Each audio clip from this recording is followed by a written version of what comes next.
Welcome, dear friends. Before we begin, I invite you to set your volume to a gentle level, close your eyes, lie back quietly, and let yourself drift into stillness. Together, we'll sink slowly into rest.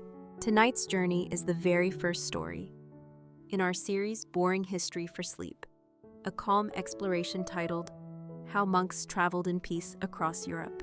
If this gentle storytelling helps you find rest, please remember to like this video and subscribe so you can return here each night for more quiet stories to carry you into sleep. Now let us begin. Long ago, when the lands of Europe were divided into countless small kingdoms, valleys, and forest paths, there were men who walked slowly from place to place with nothing more than their robes, a simple satchel, and a deep sense of calm. These were the monks, and their journeys across the continent became quiet threads woven into the history of travel. Unlike merchants who carried goods, or soldiers who carried swords, the monks carried words, prayers, and a way of life that valued peace above all. To imagine their travels is to imagine a world without rushing, a world where the rhythm of footsteps matched the rhythm of breath, and where each mile was not an obstacle, but a quiet offering to patience. The journey of a monk was often long, stretching across hillsides, through meadows, and into towns where few strangers ever arrived. Yet despite the difficulties, monks were welcomed almost everywhere they went. Their reputation preceded them. They wore robes of modest colors, brown, gray, or black, that marked them not as warriors, but as seekers of peace. Travelers on the road could recognize them instantly and knew they had no weapons and no hidden wealth, only their faith and their silence. This appearance alone often protected them more than a guard of soldiers could. In an age when bandits searched for coins and kings feared spies, a monk was often left untouched. The respect came not only from fear of harming a holy man, but also from a sense that monks lived outside the usual contests of power and greed. To rob a merchant might bring profit, to rob a noble might bring revenge, but to rob a monk seemed empty, like stealing the wind or the shadow of a tree. Thus their journeys became marked by a strange kind of immunity. They could walk where others could not, pass borders without challenge, and enter towns with doors open to them. The rhythm of their travel was shaped by the land itself. Without horses or carriages, they relied on their own endurance, walking sometimes 20 miles in a day, sometimes less, stopping when they reached a monastery, a chapel, or even a farmhouse willing to offer bread. The road was not smooth, for medieval paths were often muddy tracks, crowded with rocks or lined with deep forests that carried both beauty and danger. Yet for a monk, each difficulty was not simply endured, but embraced. Rain was accepted as a blessing, cold as a reminder of humility, hunger as an invitation to simplicity. Their journeys were as much inward as outward, a form of moving meditation where the silence of the road echoed the silence of prayer. Europe in those centuries was not a single land but a patchwork of languages, rulers, and customs. Still, monks crossed from one region to another with ease. They carried small letters of safe conduct, sometimes granted by kings or bishops, but more often their presence alone was enough. To see a monk was to see a figure of trust. Villagers welcomed them, offering straw beds in barns or places by the hearth, not expecting gold, but hoping for blessings, stories, or simple prayers for their families. Thus, travel for monks was not just movement across space, but the weaving of communities together. As they walked, they connected monasteries scattered across Europe into invisible networks, exchanging books, knowledge, and sometimes seeds or remedies. A monk arriving from a distant land might bring with him a new hymn, a healing recipe, or even news of distant lands where wars had ended or begun. Their journeys became quiet rivers carrying not only faith, but fragments of culture across Europe's fragmented map. To picture this is to see a Europe less noisy than today, a Europe without trains, without car horns, without airplanes overhead.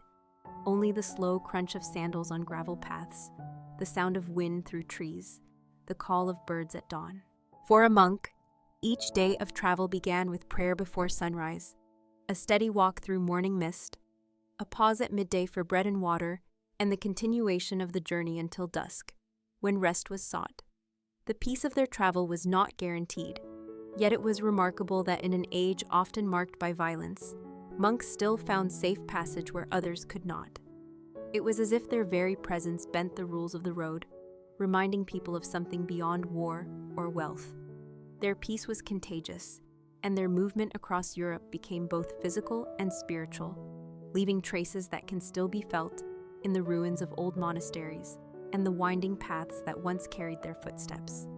To continue imagining the way monks traveled, one must first think of the roads themselves, for Europe in the Middle Ages was not yet a continent of broad highways and stone bridges. Instead, it was shaped by narrow tracks beaten down by the hooves of animals and the slow wheels of wooden carts. A monk would rise before dawn, adjust his robe against the chill of the morning, and begin walking along these paths, sometimes no more than muddy lines through the fields. The sun rose slowly, revealing distant hills or the outline of a forest, and with each step, the monk accepted the land as it was given to him. Traveling was never a rush, never a race against time. The very meaning of their journeys was tied to patience. To walk from one monastery to another might take weeks, and yet each day was treated as complete in itself. When rain fell, soaking the earth and turning roads into deep clay, the monk simply continued, sandals sinking slightly with each step. When snow lay thick across the path, the monk slowed further, wrapping his robe tightly, moving as steadily as he could. Such hardships were not considered burdens, but parts of a spiritual exercise, teaching endurance and humility. Monks often carried nothing but a staff, a small satchel, perhaps a book of psalms or a rosary, and the confidence that wherever they ended the day, some roof or shelter would be offered. Their peace on the road did not come from having supplies, but from trusting the hospitality of those they encountered. In nearly every village they passed, the sight of a monk invited kindness. Peasants who had little might still share bread, cheese, or a corner of straw in the barn. For the villagers, the arrival of a monk was more than the arrival of a guest. It was the arrival of a link to the wider world, for these holy men carried stories, blessings, and sometimes news. In an age when letters were rare and messengers costly, the monk on foot was often the only connection between one valley and another. Monks themselves understood this role and walked with a calm dignity, greeting children who approached with curiosity, offering prayers for the sick, or reciting simple verses that comforted weary hearts. Their peace, therefore, was not only their own, but a gift they gave to others. As they passed through towns, markets, and castles, even the powerful recognized them as figures beyond worldly conflict. Soldiers marching on campaigns might pass them without harm, lowering their eyes as the monks moved quietly aside. Bandits lurking in forests often spared them, believing that harming a monk would bring misfortune. In this way, they were able to move across Europe, divided by constant quarrels of lords and kings, slipping through the cracks of politics with robes as their shield. The very sight of a monk became a form of protection, as though the simple cloth garments carried a silent authority. Their destinations varied. Sometimes they journeyed to great abbeys, where knowledge was stored in thick manuscripts copied by hand. Sometimes to small chapels on distant hillsides. Sometimes to pilgrimage sites where relics were kept. Along the way, they marked their progress not in miles, but in prayers. A morning walk might be accompanied by chants murmured under their breath, a steady repetition that matched the rhythm of footsteps. In this way, the road itself became a cloister without walls, each tree and stream part of an endless chapel stretching beneath the sky. Imagine the quiet of such a journey, the crunch of leaves underfoot, the sound of water trickling in brooks, the sudden flutter of birds startled from hedges. To a monk, these sounds were not interruptions but reminders of the world's harmony. The journey was never lonely, for even in solitude they felt the presence of God in every stone and cloud.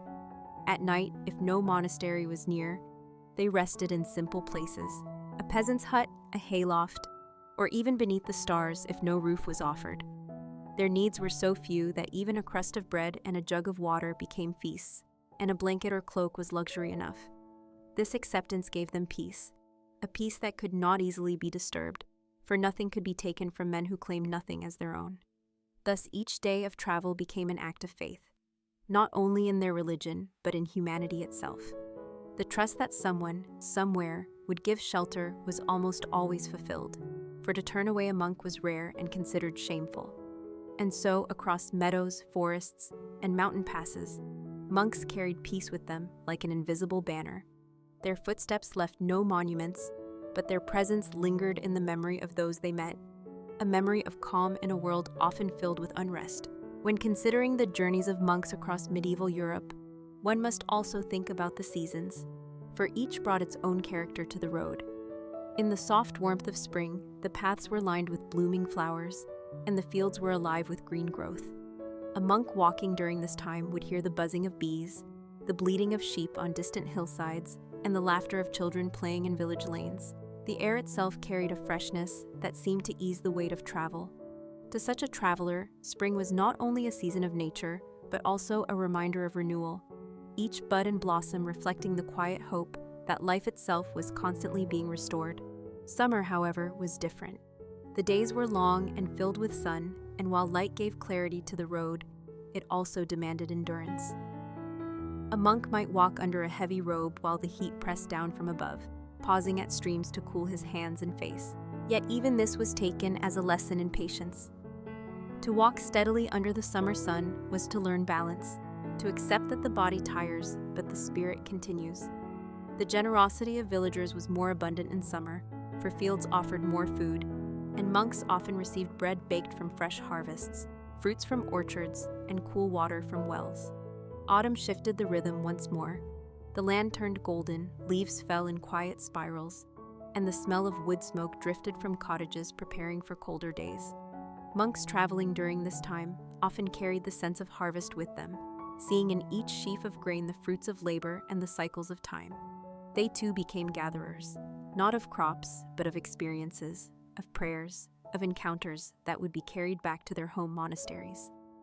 Autumn was a time when the road itself seemed reflective, a reminder that every journey, like every season, must eventually end, only to begin again in another form.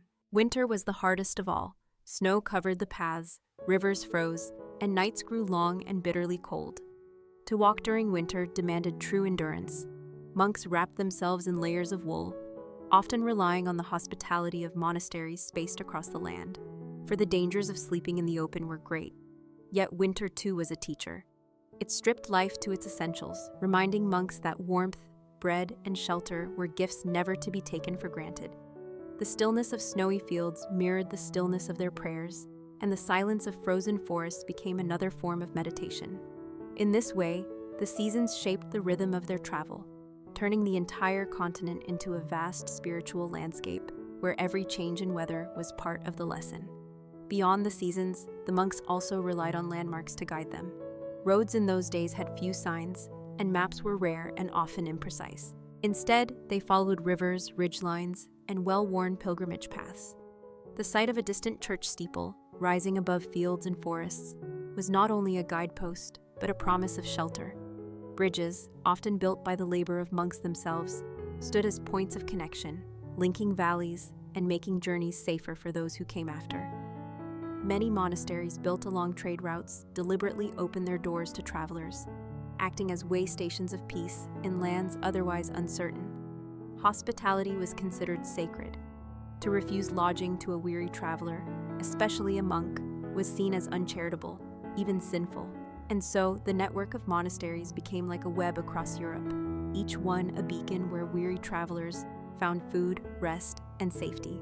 For the monks, these places were not merely destinations, but stepping stones across vast distances. Each arrival was greeted with prayer, silence, and community, and each departure was marked by blessings for the road ahead. The peace monks carried was not an accident, but the result of centuries of tradition.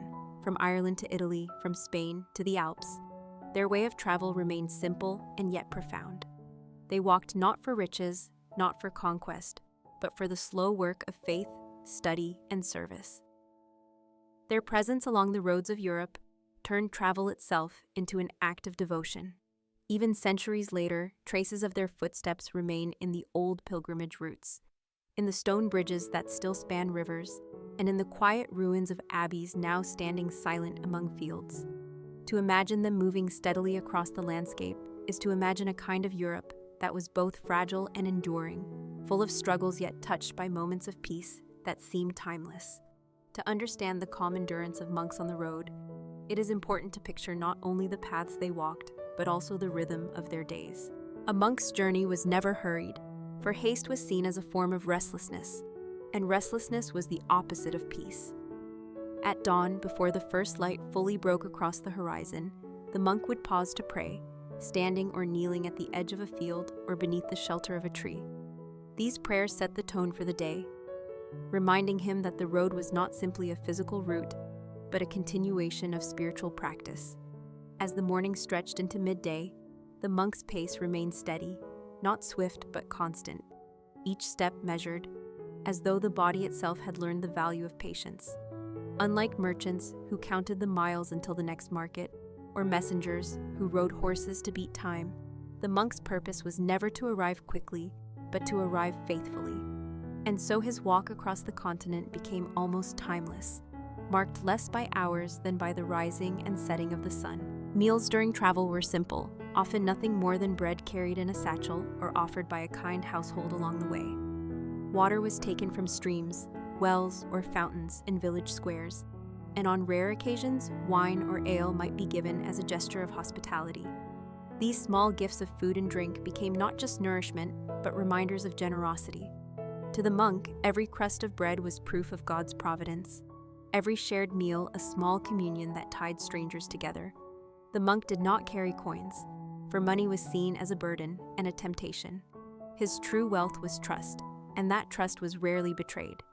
Along the way, monks encountered many kinds of people: farmers returning from their fields, shepherds guiding their flocks, women drawing water, children curious about the stranger in robes. Each encounter was an opportunity to share words of comfort, to offer a blessing, or simply to smile and pass by in silence. Some villagers would ask for prayers for the sick, or for good harvests, or for protection from storms. The monk's presence itself was seen as a form of blessing, as though his calm footsteps carried with them invisible grace. Thus, his journey became not only his own, but a shared experience with everyone he met. The natural world also played its part. Forests were vast and sometimes intimidating, filled with shadows and the calls of unseen animals. Yet monks often described them as places of quiet retreat. To walk beneath tall trees was to enter a living cathedral, where branches formed arches and sunlight fell like stained glass across the forest floor. Rivers, too, became companions, their flowing waters reminding travelers of life's constant motion. Mountains, though difficult, were approached with reverence, each climb accepted as a form of discipline, each descent a chance to rest the weary body. In these landscapes, the monk found not obstacles but lessons, each challenge shaping patience and humility. Safety on the road was never guaranteed, yet monks carried with them a certain aura of untouchability. Bandits, though feared by merchants and nobles, often ignored them, seeing no profit in robbing men who carried no wealth. In some tales, even hardened soldiers lowered their eyes when a monk passed, as though the simple robe reminded them of something sacred they could not name. In many regions, harming a monk was believed to bring misfortune, a superstition that protected them as surely as any sword. Kings and lords, too, often respected their travels, issuing letters of passage or granting privileges that allowed them to move across borders freely. Yet even without such documents, their presence was enough, for monks seemed to belong to no one kingdom but to all. At night, when the day's walking ended, the monk would again turn to prayer, thanking God for the road, the shelter, and the people encountered. If he was near a monastery, he would join in the evening chants, filling stone halls with low voices that echoed like waves. If he was in a village, he might sit by a hearth, listening to the quiet talk of peasants. If he was alone beneath the sky, he would lie on the ground, cloak pulled close, watching the stars as though they too were silent companions. In every place, the end of the day was not loneliness but peace, for he traveled with faith as his constant companion.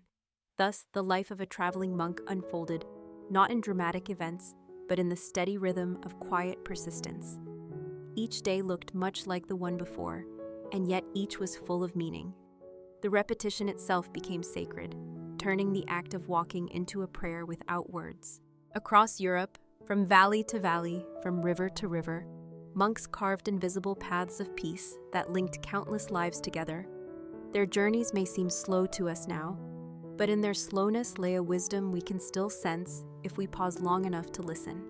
As monks moved slowly across Europe, their journeys were not only physical passages from one place to another, but also acts of connection between distant communities.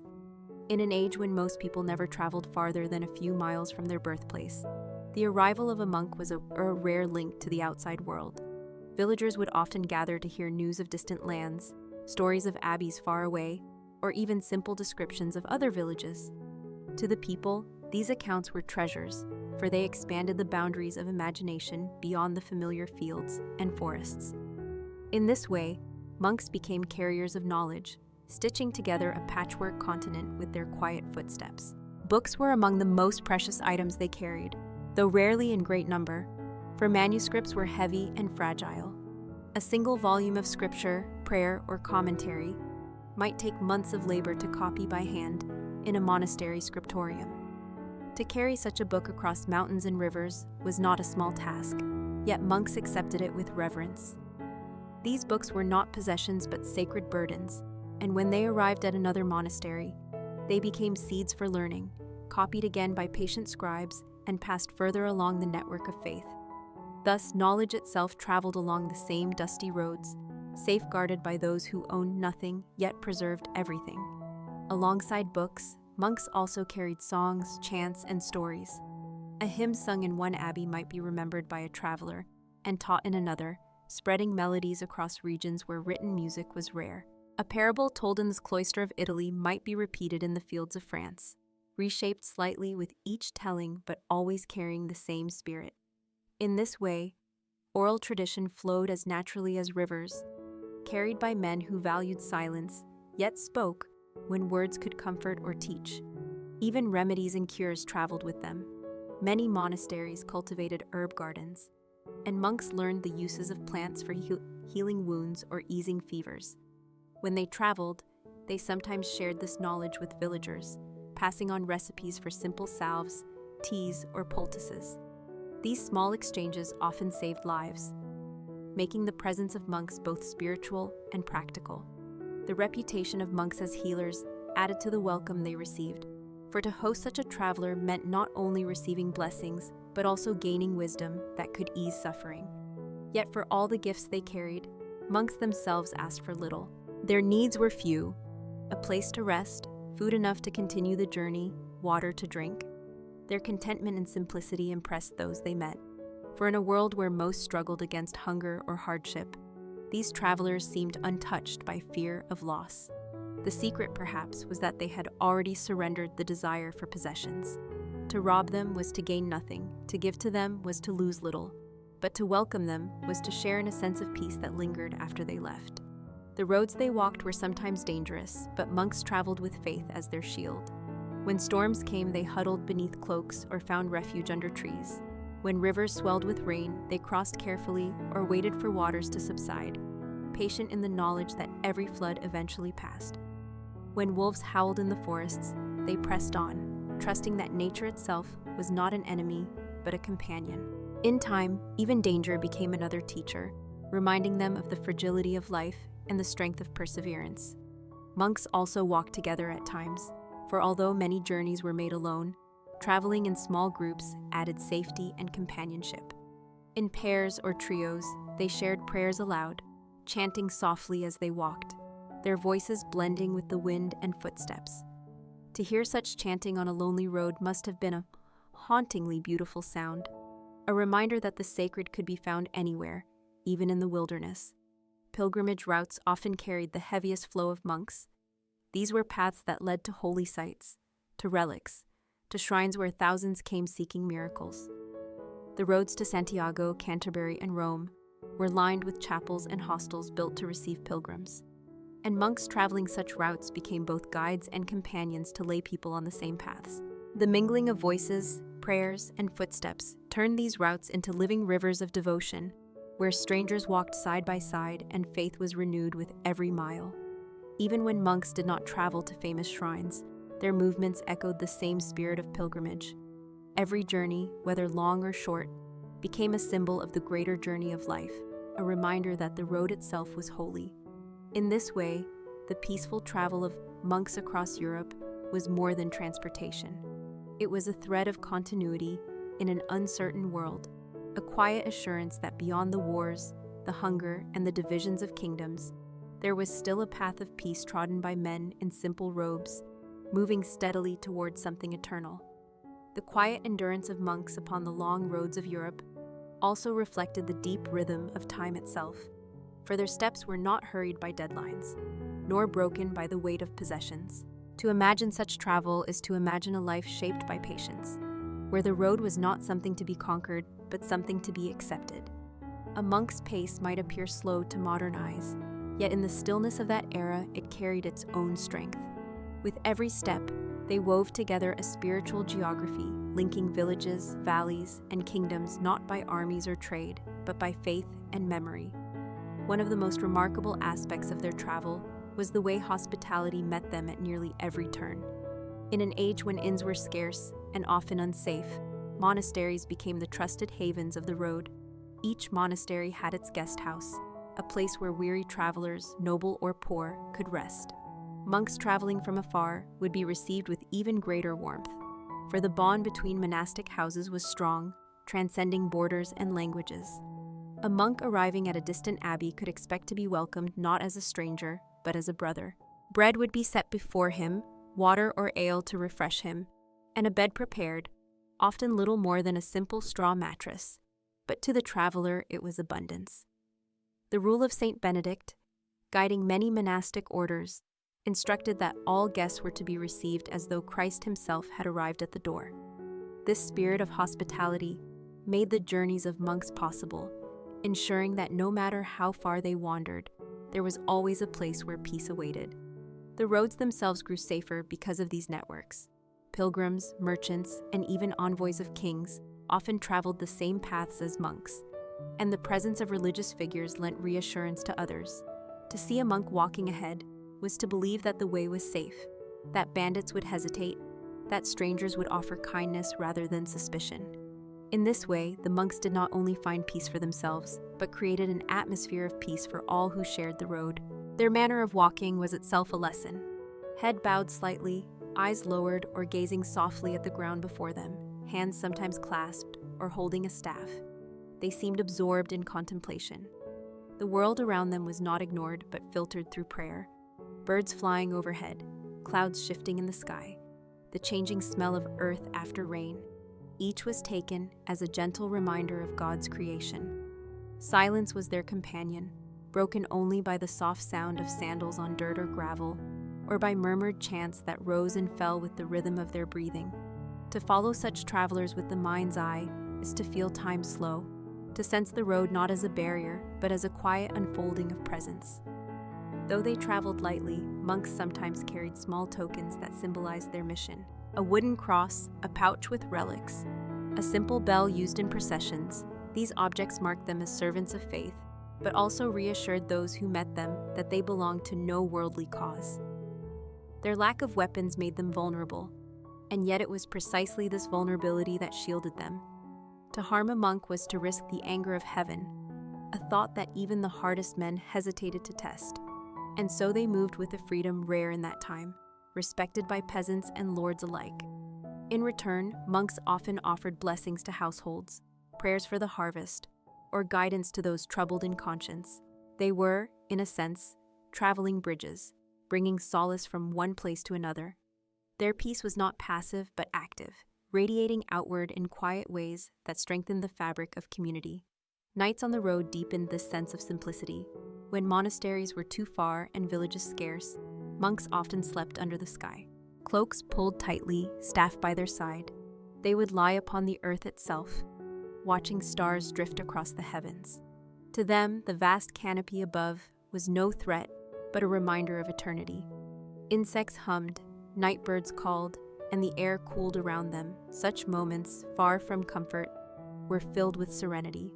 Each night became a silent sermon, teaching that even without walls or roofs, one could be at home in the world. Thus, the road shaped the monk as much as the monk walked upon the road. Every hardship, every kindness, every dawn and dusk was part of a long education in humility. When they eventually returned to their monasteries, they carried with them not only news and books, but also the quiet wisdom gathered from countless miles of silent reflection. Their travels became more than physical movement. They became a way of living prayer, an expression of peace that still lingers, faint yet enduring, in the memory of Europe's landscapes. To follow the monks further on their journeys is to picture how their presence transformed the very idea of travel in medieval Europe.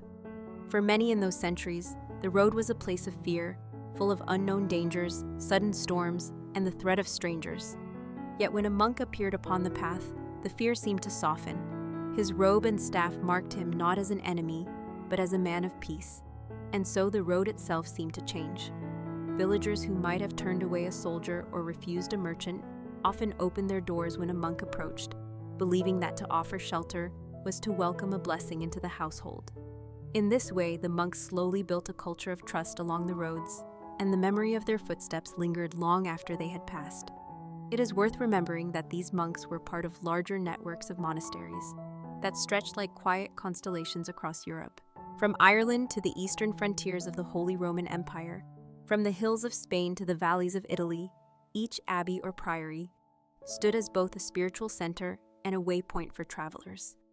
A monk walking across the continent might set out from one abbey, cross hundreds of miles, and arrive at another where he was recognized instantly as a brother. The chain of monasteries made travel possible, turning an uncertain landscape into a web of safe havens. To enter the gates of an abbey after days on the road was to enter a world of calm. Bells tolled softly, cloisters echoed with footsteps, and the smell of bread baking in stone ovens drifted through the air. The traveling monk would be greeted with water to wash his hands and feet, a meal of bread, cheese, and vegetables, and a simple bed. In the morning, he would join the prayers and chants of the community before setting out once more. Each stop renewed his strength, both physical and spiritual, and reminded him that he was part of something larger than himself. Monks also became natural messengers in a fragmented world. Kings might distrust each other and merchants might compete, but a monk could carry a letter from one region to another with little interference. Their reputation for honesty and neutrality allowed them to cross borders where others were stopped. In this way, they helped maintain threads of communication across kingdoms, binding Europe together in ways often unseen. Though they did not seek political power, their very ability to move freely gave them quiet influence. A noble might hesitate to trust a rival messenger, but a letter in the hands of a monk was received with respect.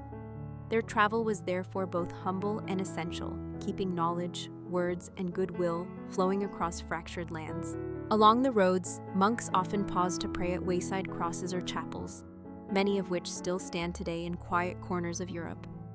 These shrines were built not only as symbols of faith, but also as markers of the paths themselves. To rest at one of these places was to be reminded that the road was part of the sacred journey. Pilgrims, peasants, and monks alike found comfort in these small sanctuaries, their candles flickering in the wind, their stones worn smooth by countless hands.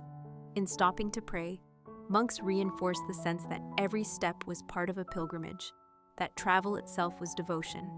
Encounters with ordinary people shaped their journeys as much as the landscapes. Farmers might ask for blessings on their fields, women might request prayers for children, shepherds might simply offer milk or bread. Monks responded not with riches or promises, but with words of hope, simple gestures that cost nothing but gave much. Their humility impressed those who met them, for here were men who had nothing yet seemed to carry an inner wealth that could not be stolen.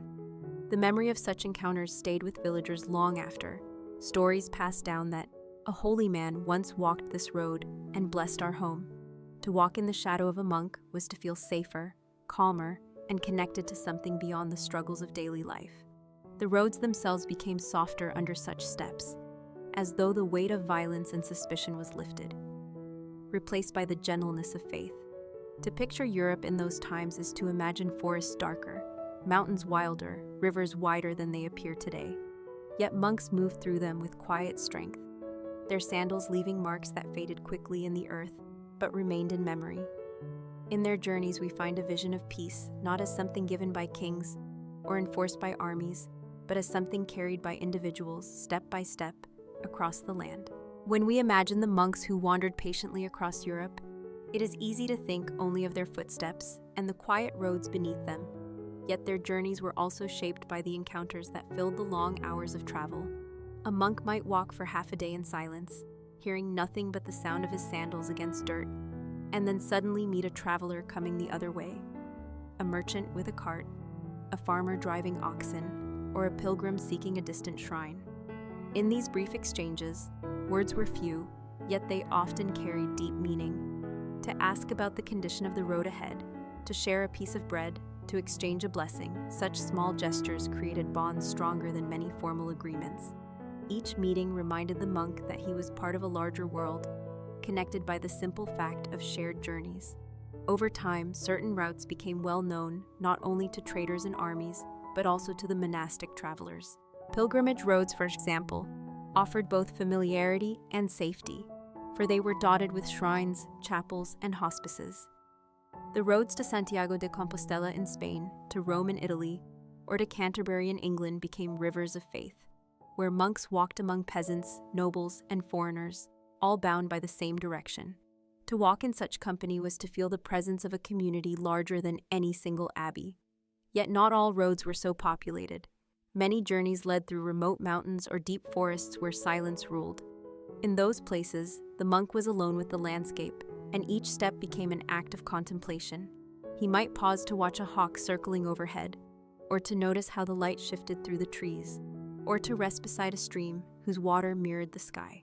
Such solitude did not bring fear, but instead deepened the sense of connection with creation. In every rock and leaf, the monk found reminders of divine presence. To walk alone was to learn that one was never truly alone, for the world itself seemed alive with quiet companionship. The act of travel also shaped the body. Though monks did not train as soldiers, their steady walking gave them strength and endurance. Their sandals toughened their feet, their robes shielded them from sun and rain, and their simple diets kept them lean. This physical resilience made long distances possible, allowing them to cross entire kingdoms on foot. Yet the strength they carried was not only of the body, but of the spirit. Each mile walked without complaint, each hardship endured without anger, reinforced the discipline of humility. In this way, the road itself was a teacher, shaping the monk as much as the monastery did. Hospitality remained central to their survival. Monks were received in villages with warmth, not because they brought wealth, but because they carried blessings. A poor family might share a bowl of soup, a farmer might offer straw in the barn, a widow might open her door for the night. To each the monk responded with gratitude, offering prayers for their health, their harvest, or their children. The exchange was never one of money, but of grace. This mutual generosity bound communities together, for the monk reminded them that kindness was a form of strength. He asked little, but in return he gave something that could not be measured: peace of heart. Along their routes, monks often marked their journeys by stopping at chapels built at crossroads or near bridges. These chapels were small, sometimes little more than a stone room with a simple altar, yet they carried immense meaning. Lighting a candle there, whispering a prayer, or resting in silence gave rhythm to the journey. As though each shrine were a heartbeat along the road, such places also served as waypoints, ensuring that travelers did not lose their path. Even today, many of these chapels remain, silent witnesses to centuries of footsteps that passed by. Through such rhythms, travel for the monk became more than movement across space. It became a spiritual practice that unfolded day by day. Their journeys were not dramatic, filled with battles or riches, but instead quiet and repetitive, like the chanting of a psalm. And just as a psalm gains meaning through repetition, so too did the monks' travels. Each mile deepened the lesson of patience, each village strengthened the bond of community, and each dawn reminded them that every step forward was a step into both the world and the divine. In their peace, they carried something rare across a land often restless and divided. The further we follow the monks on their journeys, the more we see how their footsteps did more than carry them from one monastery to another. They created invisible pathways of peace across a continent that was often unsettled by wars, famines, and rivalries between lords. In times when soldiers marched with banners and merchants guarded their goods with armed escorts, the monks walked unarmed, trusting only in faith and the goodwill of those they encountered. This contrast gave them a unique place upon the road. Where others inspired suspicion or fear, the monks inspired calm. To meet such a traveler on a lonely path was to feel reassured, as though the very sight of a robe and staff promised that peace was possible, even in an uncertain world. their journeys also carried ideas.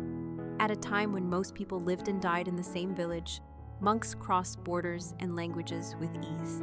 They brought with them not only prayers, but also knowledge of farming techniques, new ways of organizing communities, and even stories from distant lands. A monk from Ireland might share a hymn in France. A monk from Italy might bring news of scholars in Spain. These exchanges were quiet, often unnoticed, yet they slowly shaped the culture of Europe. The monks became threads weaving different regions into a fabric of shared traditions, proving that travel, even when slow, could carry immense influence. It is also important to remember that the monks themselves belonged to orders with strict rules, and travel was never taken lightly. They walked not for leisure, but for purpose, to deliver messages, to carry books, to strengthen bonds between abbeys, or to join pilgrimages that reaffirmed their devotion. Every journey was therefore framed by discipline. They rose with the sun, prayed at appointed hours, and treated the road as an extension of their cloister. In this way, travel itself became another form of obedience, another way of serving their vows. Even in distant lands, their behavior remained constant, so that anyone who saw them recognized the same humility and peace. Yet for all their discipline, monks still depended on the unpredictability of the world. A storm might wash away a bridge, forcing them to wade through rivers. A mountain pass might be blocked by snow, delaying them for days. A village struck by sickness might fear visitors and close its doors. Through all this, the monks remained patient. They accepted delays as lessons, hardships as teachers, and rejection as part of the journey. Nothing was wasted, for everything was turned into reflection. A fallen tree on the road became a reminder of mortality. A sudden storm became a symbol of trials to be endured. In their eyes, the road itself was scripture, full of signs for those willing to see. Nights remained the truest tests of trust. Sometimes they reached a monastery or village, but other times they lay beneath the stars. Wrapped in cloaks, resting on hard ground, they watched the heavens with eyes unafraid. For them, the vast sky was not emptiness, but a cathedral without walls. The constellations served as familiar companions, and the silence of the night became a form of prayer. Such moments forged in them a resilience that wealth could never buy. They learned that safety did not come from walls or weapons, but from the quiet strength of surrender. And so the monks continued, season after season, year after year, their travels forming an unbroken line of peace across centuries. They left few monuments, for they sought none.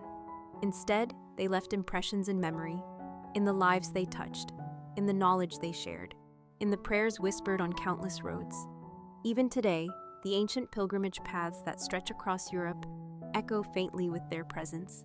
Walkers who trace these routes often feel the weight of history beneath their feet, as though the ground still remembers the sandals that once walked there. The monks may have passed silently, but silence itself has a way of enduring. To imagine them is to imagine a Europe where peace was carried not by kings, but by humble men moving steadily through valleys and forests, leaving no claim, but leaving behind a sense of hope. As the long story of the monks' journeys across Europe draws to a close, it is worth pausing to reflect on what their travels truly meant. For while their footsteps carried them from monastery to monastery, valley to valley, what they really carried was a message of peace in a time when peace was fragile. They were not explorers seeking new lands, nor warriors seeking conquest, nor merchants seeking profit. They were simple men in simple robes, walking patiently through landscapes that were often harsh, yet seeing in every stone, every tree, and every human face a reminder of the sacred.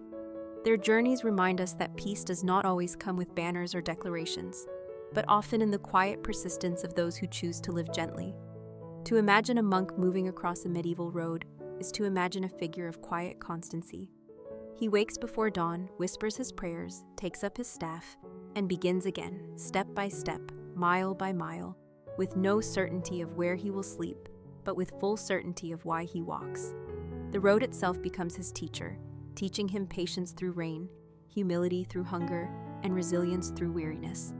By the time he arrives at his destination, he has carried not only messages or books, but also the silent strength of having trusted the journey. Those who saw him pass remembered not his name, but the peace he left behind. And in that way, his presence lingered long after he moved on.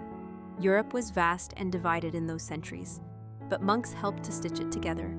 The abbeys they linked became centers of learning, where manuscripts were copied, where chants were preserved, where knowledge of herbs, farming, and medicine was recorded. Without their journeys, these treasures might have remained isolated or been lost entirely to time. Their walking became a lifeline of culture, carrying wisdom from one community to another.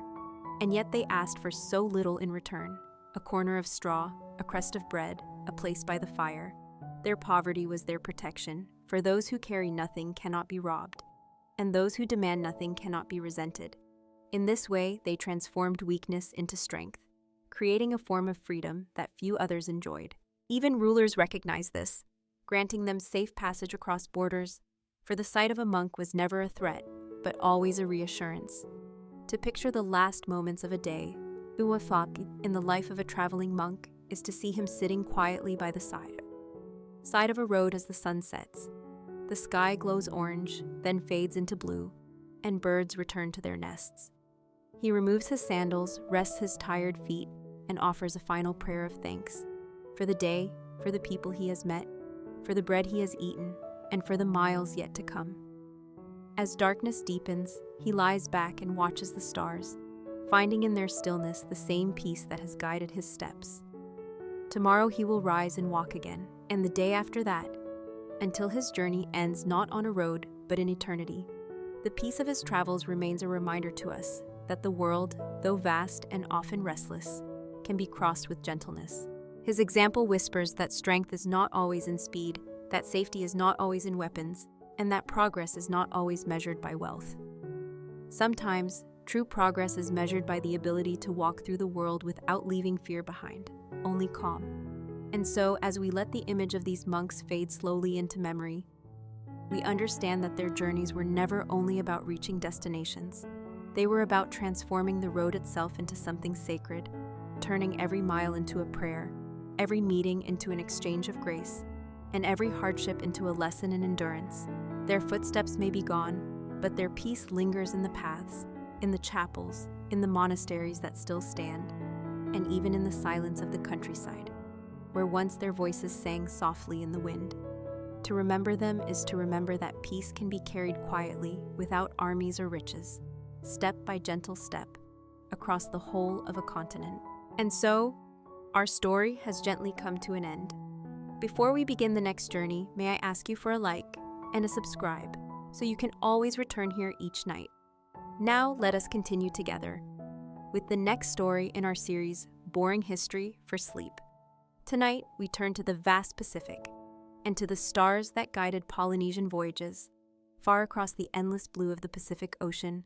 Long before maps were drawn or compasses were carried, the Polynesian people set their sails toward distant horizons. Their voyages were not marked on parchment, nor guided by instruments of brass and iron, but by the heavens themselves. The stars above became their compass, their calendar, and their constant companions across waters that seemed without end. To imagine these journeys is to imagine nights beneath vast skies, sails stretched against the wind, and navigators gazing upward, reading the patterns of light as though the sky itself were a book written for them alone. The Pacific was not empty to them. Where others might have seen only waves and distance, Polynesian voyagers saw a world alive with signs. Clouds, birds, currents, and the rhythm of swells all spoke to them, but above all, it was the stars that carried them safely across thousands of miles. The night sky became a map, each constellation marking a direction, each rising and setting point anchoring a path across the sea. By memorizing the order in which stars appeared and disappeared at the horizon, they built a system of navigation that allowed them to sail with confidence, even when no land was in sight for weeks. The scale of their achievement is difficult to grasp. From tiny islands scattered like jewels across the Pacific, they set out in canoes carved from trees, lashed with fiber ropes, their sails woven from plant leaves. These canoes were not small fishing boats, but double-hulled vessels capable of carrying families, supplies, and livestock. Yet what made them extraordinary was not only their construction, but the skill of those who guided them. Without written charts, without magnetic compasses, they steered by memory, tradition, and the careful study of the heavens. Each voyage was both a test of courage and a continuation of inherited knowledge passed through generations. To picture a Polynesian navigator at night, is to see a figure seated calmly on the canoe, eyes lifted to the sky, lips whispering the names of stars in an unbroken chant. He knows where each star will rise, where each will set, and how long they remain above the horizon. The stars are his companions, marking the invisible roads across the ocean. To him, Orion, Sirius, and the Southern Cross are not distant mysteries, but trusted guides, each telling him which direction to follow. The sky is his compass, steady and eternal, and as long as he can see the heavens, he can find his way. Yet even when clouds obscured the stars, the voyagers did not lose their sense of direction. They felt the movement of waves against the hull, sensing the invisible swells that stretched across entire oceans, born from winds thousands of miles away. These swells rolled consistently, and by aligning their canoes with their rhythm, navigators could keep a steady course even through cloudy nights. The ocean itself became another kind of map, its surface carrying lines of motion as reliable as the stars above. Birds also served as signs. Certain species flew far out to sea during the day, but always returned to land at night. By following their flight paths, navigators could estimate the direction of islands beyond the horizon. Clouds, too, revealed secrets, for large islands often created unique cloud formations visible from many miles away. Every detail was observed, remembered, and woven into the art of navigation. But it was the stars that remained the deepest anchor, for in their patterns lay the assurance that the world was not random but ordered. Each rising star was a promise, each setting star a reminder of where they had come from and where they were going. These voyages were not hurried. Days blended into nights, and nights into days, as the canoes moved steadily across the ocean. The horizon stretched endlessly, but the voyagers carried within them the knowledge that land waited somewhere ahead. They were sustained not only by food and water, but by faith in their traditions. Generations before them had crossed the same waters, and generations after them would continue. To voyage was not simply to move through space. It was to take part in a lineage, to prove again that the ocean could be read like a living text. Imagine the quiet of such nights. The sails catch the wind, the canoe creaks softly, waves lap gently against the hull. Overhead, the stars glow in countless numbers, steady and eternal. The navigator sits watchful, murmuring the star names, adjusting the sail when needed, but always calm, always steady. Around him, his people sleep, trusting his knowledge, knowing that when dawn comes, they will still be on course. This trust, born of tradition, bound the community together, for the success of the voyage meant the survival of all. In these journeys, the Pacific was not a barrier, but a bridge, linking distant islands into a vast network of cultures.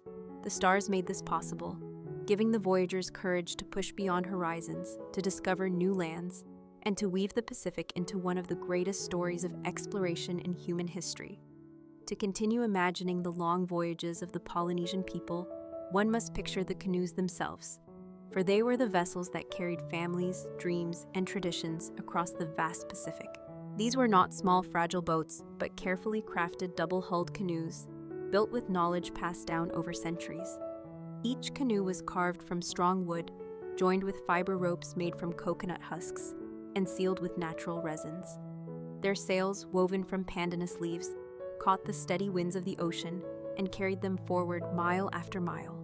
To step aboard one of these vessels was to step into a moving island, complete with food supplies, water gourds, tools, and sometimes even animals that would begin life anew when land was reached. The sea stretched endlessly around them, yet the canoe became a floating world, a place where trust in the navigator was absolute. These navigators, trained from childhood, learned to read the stars with precision. They memorized a star compass, a system that divided the horizon into specific points where stars rose and set.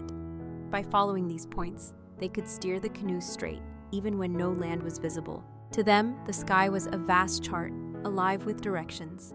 They watched carefully the path of Sirius, the Southern Cross, and other guiding stars. Each one told them whether they were turning slightly too far east or drifting too far west. At night, when the world was quiet, the navigator lay on his back and stared at the heavens, his mind mapping the movements above, his heart steady with the knowledge inherited from his ancestors. Yet navigation was never only about stars. During the day, When the sky was too bright for stargazing, voyagers looked to the sea itself. Swells rolled across the Pacific in long, steady lines, borne from distant winds. By feeling how the canoe rose and fell with these swells, navigators could tell the direction even with closed eyes. Some could sit blindfolded on the deck and still sense whether the canoe was veering off course. Such was their skill, honed by years of training and the endless patience of practice. The ocean became as familiar to them as the land, its every movement a form of guidance. Birds, too, were part of their knowledge. Certain seabirds flew in predictable patterns, never straying too far from their island homes. By watching the time of day and the angle of a bird's flight, navigators could estimate how far land might be beyond the horizon. Clouds also spoke to them, for islands affected weather, drawing certain types of formations above them. A navigator, scanning the distant sky, might spot a pile of white clouds that hinted at land unseen below. These signs were subtle, but to trained eyes, they were as clear as written maps. The voyages could last weeks or even months, and patience was essential. Life aboard the canoe was simple, ruled by the rhythm of the sea. Days began with the rising sun, sails adjusted to catch the morning winds, fish were caught from the ocean, taro and coconuts provided nourishment, and fresh rainwater was collected in gourds. Nights belonged to the stars, when the navigator took his place to watch the heavens, murmuring the names of constellations in chants that kept memory alive.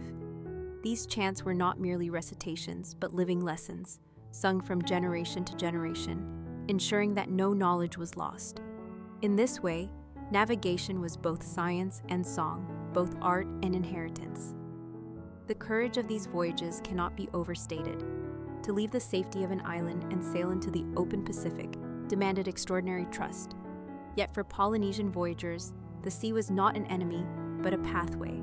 They believed that the ocean connected rather than divided, that each horizon held promise rather than danger. Their trust in the stars, in the swells, and in the wisdom of their ancestors gave them strength. Step by step, or rather wave by wave, they expanded their world, reaching islands scattered thousands of miles apart. From Hawaii in the north to New Zealand in the south, from Easter Island in the east to Samoa and Tonga in the west, their canoes carried them farther than most civilizations of their time ever dared to go. The stars made this possible, offering not only direction but reassurance. To gaze upward in the middle of the ocean, with no land in sight, was to find stability in the eternal. The heavens told them they were never lost, only moving along a path written in light. For the Polynesian navigators, each star was a friend, each constellation a reminder that the world was vast but knowable, that even in the greatest ocean, they were never alone. To continue with the story of Polynesian navigation, it is important to imagine the way knowledge was carried from one generation to the next. For it was not written in books or kept in libraries, but lived in memory, chance, and practice upon the sea. A young apprentice navigator began his training as a child, sitting beside elders as they pointed to the horizon at dawn or to the rising stars at night. He learned the names of constellations, not as abstract patterns, but as living guides. Each star had a purpose, each carried a direction, and the horizon was divided into countless points, like a compass rose made of light.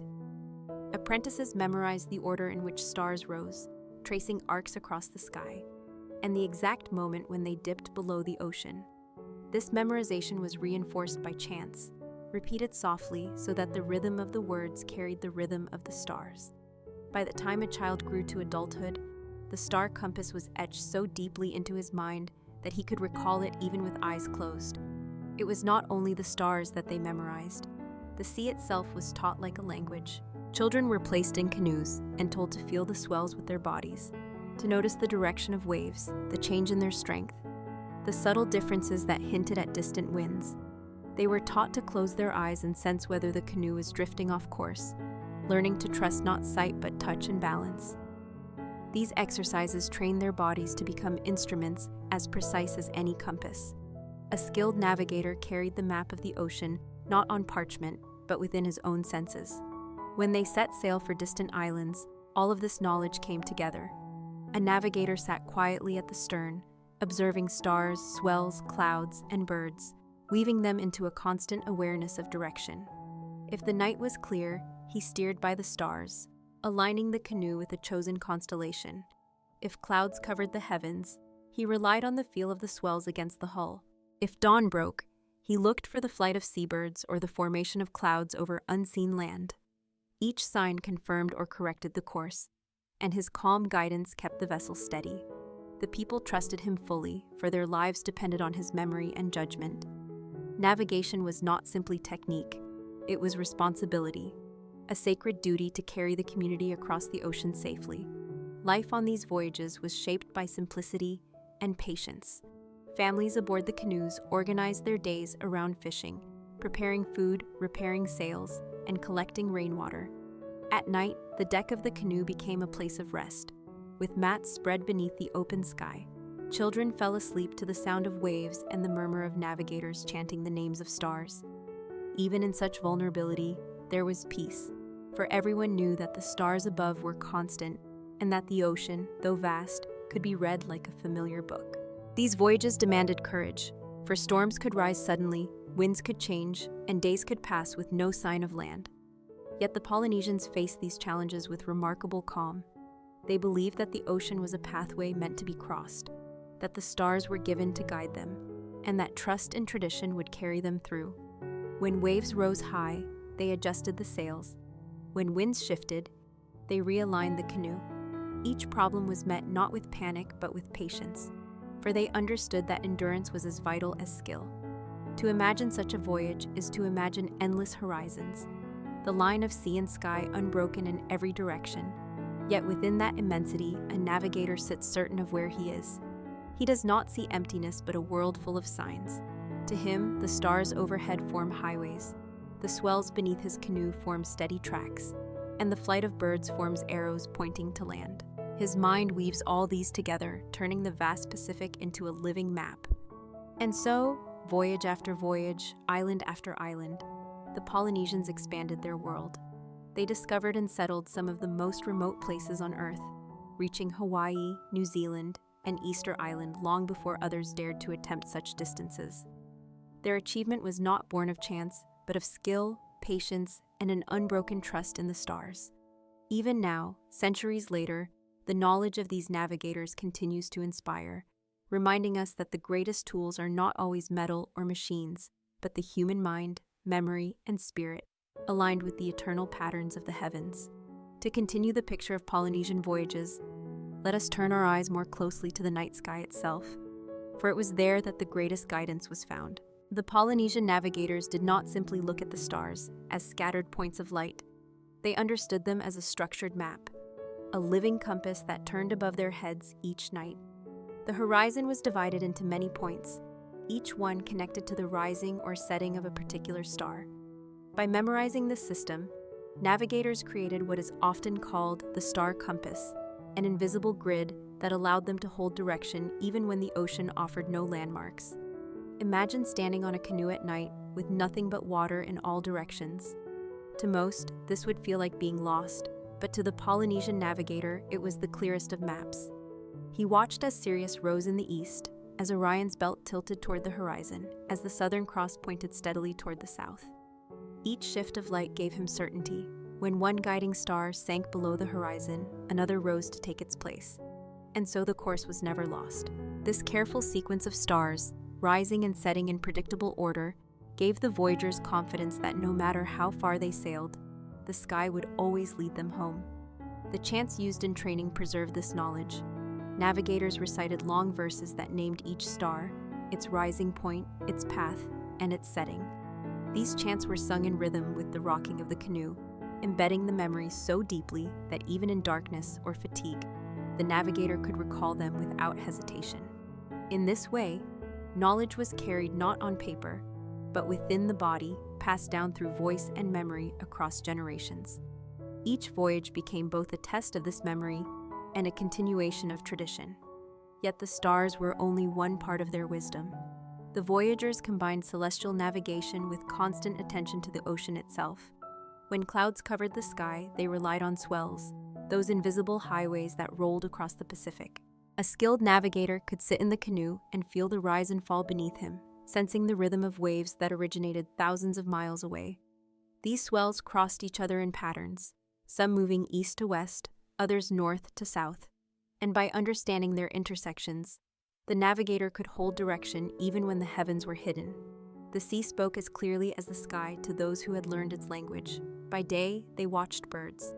The sight of frigate birds or terns flying out at dawn and returning at dusk revealed that land was near.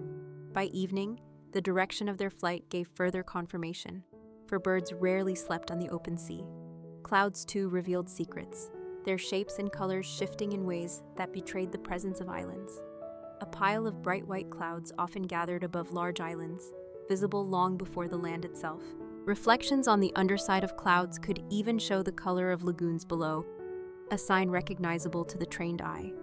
With these tools, the voyagers transformed the seemingly empty ocean into a world rich with guidance.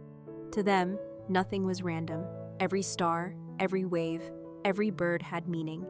And together they created a web of signs as dependable as any modern chart. Voyages could last for weeks, yet the navigators remained calm, their confidence steady, for they trusted the sky and sea completely. The people aboard trusted the navigator in turn. Families, children, and elders all placed their lives in his knowledge. At night they lay beneath the sails, sleeping to the sound of waves, while he kept watch under the stars. His responsibility was heavy, but it was also sacred, for to guide a canoe safely across the Pacific was to honor the ancestors who had done the same. Each successful journey reinforced the belief that their knowledge was true, that the stars could indeed carry them to distant lands.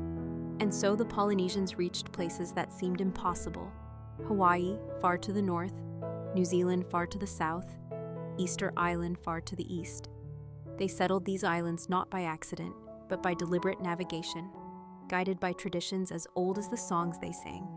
The stars that shone above them were the same stars that shine today, and through their patient observation they unlocked pathways across the largest ocean on Earth. To imagine their voyages is to imagine courage shaped not by force, but by trust. Trust in the heavens, in the sea, in memory, and in the wisdom of those who came before.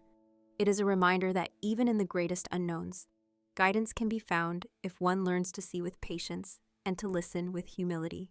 To follow the Polynesian voyagers further into the Pacific, we must imagine the life that unfolded aboard the canoes during these long journeys. Each voyage was not only a test of navigation, but also a balance of daily survival, patience, and community. The canoes were floating villages, carrying families, food, animals, and tools. On their wide decks, mats were laid out for rest. Baskets stored dried taro and breadfruit. Gourds held fresh water, and woven sails shifted with the winds. Life was simple yet carefully organized, for survival depended on discipline. The navigator kept constant watch, but around him daily tasks continued. Fishing was a steady source of food.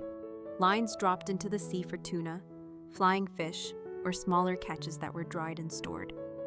Women prepared meals from what was gathered, mixing fish with taro or coconut, while men repaired ropes and sails. Children helped by collecting rainwater or learning to paddle, and elders shared chants, stories, and guidance to keep spirits calm. The canoe itself was a living place, where every person carried a role, and every task, however small, mattered to the survival of all. Nights were the most sacred time of the voyage. When darkness fell and the stars rose above, the navigator took his seat, gazing upward in silence. Around him, the community quieted. Children drifted into sleep, and the soft chanting of star names filled the air. The stars became companions, shining steadily overhead, reminding everyone that they were never lost, only moving along ancient paths. To the navigator, each star's rising was a reassurance, each constellation a reminder of direction. He steered the canoe not with tools, but with trust, adjusting sails gently to align with the heavens. In the silence of the ocean night, the canoe seemed less a vessel and more a thread stitched across the fabric of sky and sea. Days blended into nights, and time itself became fluid. There were no clocks, no calendars beyond the heavens, yet the voyagers did not feel lost in time. They followed the rhythm of nature, the rising sun, the shifting winds, the phases of the moon. The ocean taught them patience, for progress could not be rushed. Sometimes winds carried them swiftly, other times they drifted slowly across calm waters. But whether fast or slow, the voyage continued, for each day was part of the journey, and the destination would reveal itself when the signs aligned. Storms tested their resolve. Dark clouds could blot out the sky, heavy rains could flood the canoe, and waves could rise higher than the hulls.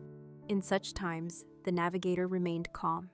He guided the canoe by swells alone, feeling the push of the ocean even when stars were hidden. The community huddled together, covering food and protecting children, waiting for the storm to pass. And always, it passed. With dawn, the sky cleared, stars returned, and the journey continued. Storms were not feared as enemies, but accepted as part of the ocean's vast character, reminders of the need for humility before nature's power. Trust bound the voyagers together. Trust in the navigator, in the knowledge of ancestors, in the eternal guidance of the stars. Without this trust, fear would have undone them, for the Pacific is vast beyond imagination, its horizons endless. But with trust, they found courage to keep going, to believe that each horizon led to land, that the stars would never betray them. And so they sailed farther than any people of their time, reaching islands scattered thousands of miles apart. Hawaii, New Zealand, and Easter Island, distant points across a triangle of ocean, became linked by their voyages, proof of their extraordinary skill. These journeys were not accidents but deliberate acts of exploration, made possible by patience, memory, and faith.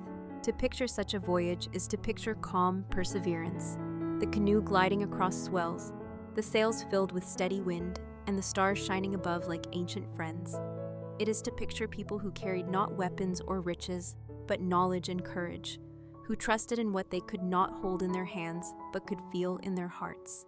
Their achievement was not just reaching distant shores, but proving that the ocean, vast as it was, could be crossed with peace and wisdom. Even now, centuries later, the legacy of their navigation endures, whispering that the world, no matter how immense, can be understood if we learn to see, to listen, and to trust in the signs that surround us. As the Polynesian canoes moved deeper into the Pacific, the relationship between navigator, crew, and ocean grew even more profound.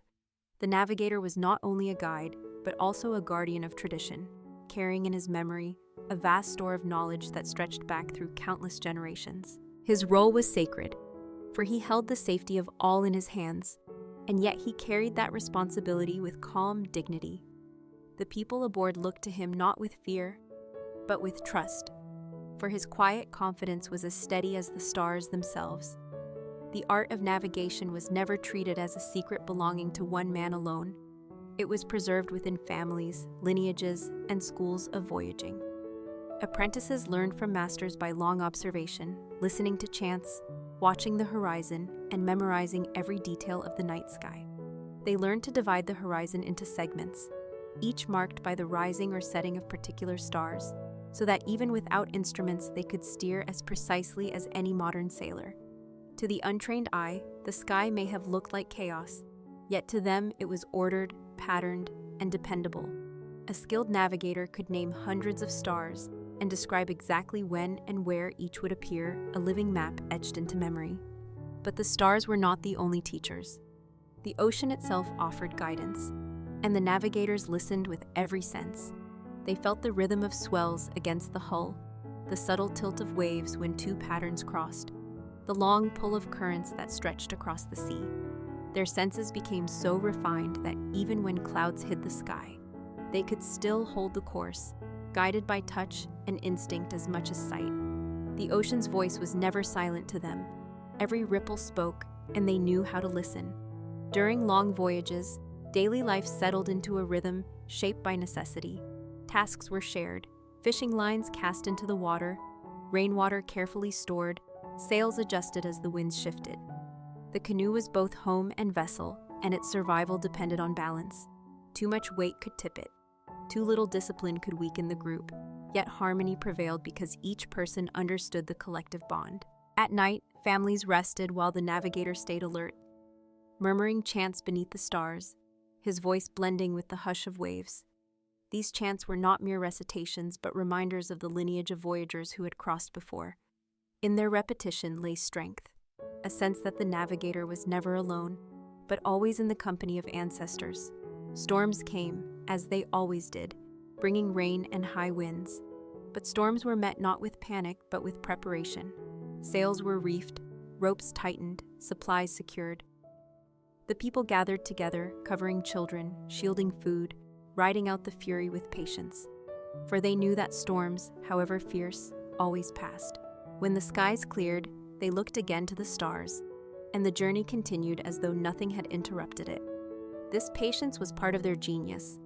They accepted the ocean's moods without resistance, adjusting, waiting, and trusting that balance would return.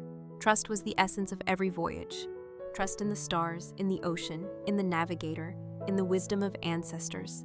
Without trust, fear would have consumed them, for the distances they crossed were vast beyond imagining.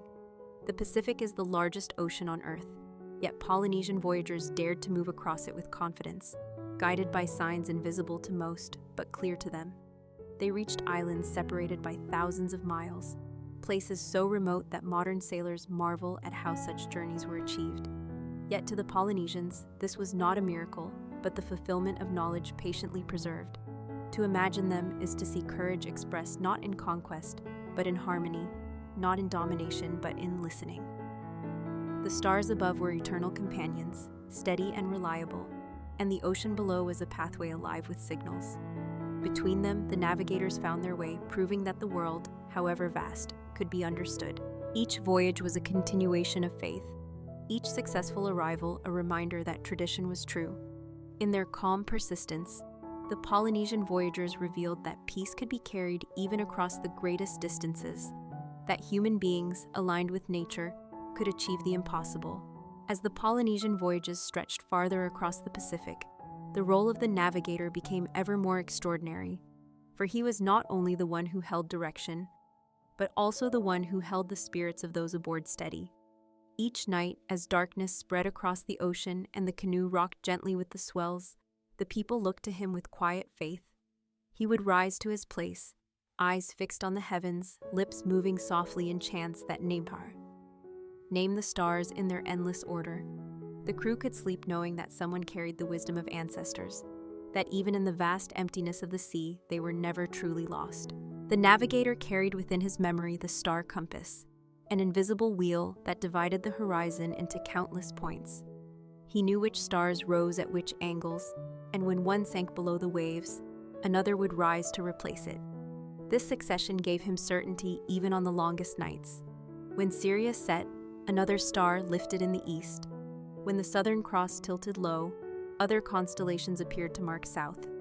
The sky was a shifting map, and he read it with the same clarity that others might read ink on paper. He did not fear the horizon, for he knew that above him stretched a chart that could never fade. Yet stars alone did not tell the whole story. The ocean itself became another book, its swells rolling with messages that only patience could interpret. A trained navigator could lie on the deck, eyes closed, and still feel the course of the canoe by the rhythm of the water. One swell came from the east, steady and strong. Another crossed from the north, gentler but clear, and in their crossing he found confirmation of direction. When clouds hid the stars for nights on end, these swells became lifelines, unseen but unerring. His body became the compass, his skin and bones instruments more sensitive than any device. Birds also guided them, for certain species flew far out to sea but always returned to land. At dawn and dusk, the navigators studied their flight paths, tracing invisible arrows toward islands unseen beyond the horizon. Clouds too became signals, for large land masses shaped the skies above them. A certain thickness of white cloud often lingered over islands, visible from many miles away. Reflections of lagoons colored the undersides of clouds, and a trained eye could read those colors as easily as signs along a road. Nothing in their world was random. Every bird, every cloud, every swell added to the story of direction, and the navigator wove these signs together into certainty. Life aboard the canoe was shaped by this constant awareness. Each family aboard contributed. Men fished, women prepared meals, children learned the patterns of stars. Rainwater was carefully collected and stored, food dried to last through weeks, sails repaired with fiber ropes woven by hand. The canoe was both vessel and village, a small moving world afloat on the largest ocean. Discipline kept it alive, but trust kept it calm. Trust in each other, trust in the navigator, and trust in the stars above. Storms inevitably came, and when they did, the navigator's calm became the anchor for all. Winds howled, waves crashed, and rain drenched every surface, but panic was rare. The people huddled together, sails were reefed, ropes tightened, and the canoe rode the storm with patience. They believed storms were not curses, but reminders of nature's strength. When dawn returned and the sea calmed, they looked again to the stars, and their faith in the journey grew stronger. Each trial endured was proof of their resilience. In time, these voyages carried them farther than most civilizations dared. They reached islands scattered across thousands of miles: Hawaii, New Zealand, Easter Island, forming what we now call the Polynesian Triangle. These places were not stumbled upon by chance, but reached deliberately, with knowledge carried by memory and confirmed by the heavens. Their skill was so refined that they could leave one island, sail for weeks with no land in sight, and still arrive at the exact place they intended. It was an achievement that astonishes even today, for it was done not with instruments, but with eyes, memory, and trust. To imagine such a journey is to imagine a canoe gliding across endless water, sails catching steady winds, stars overhead shining as eternal companions.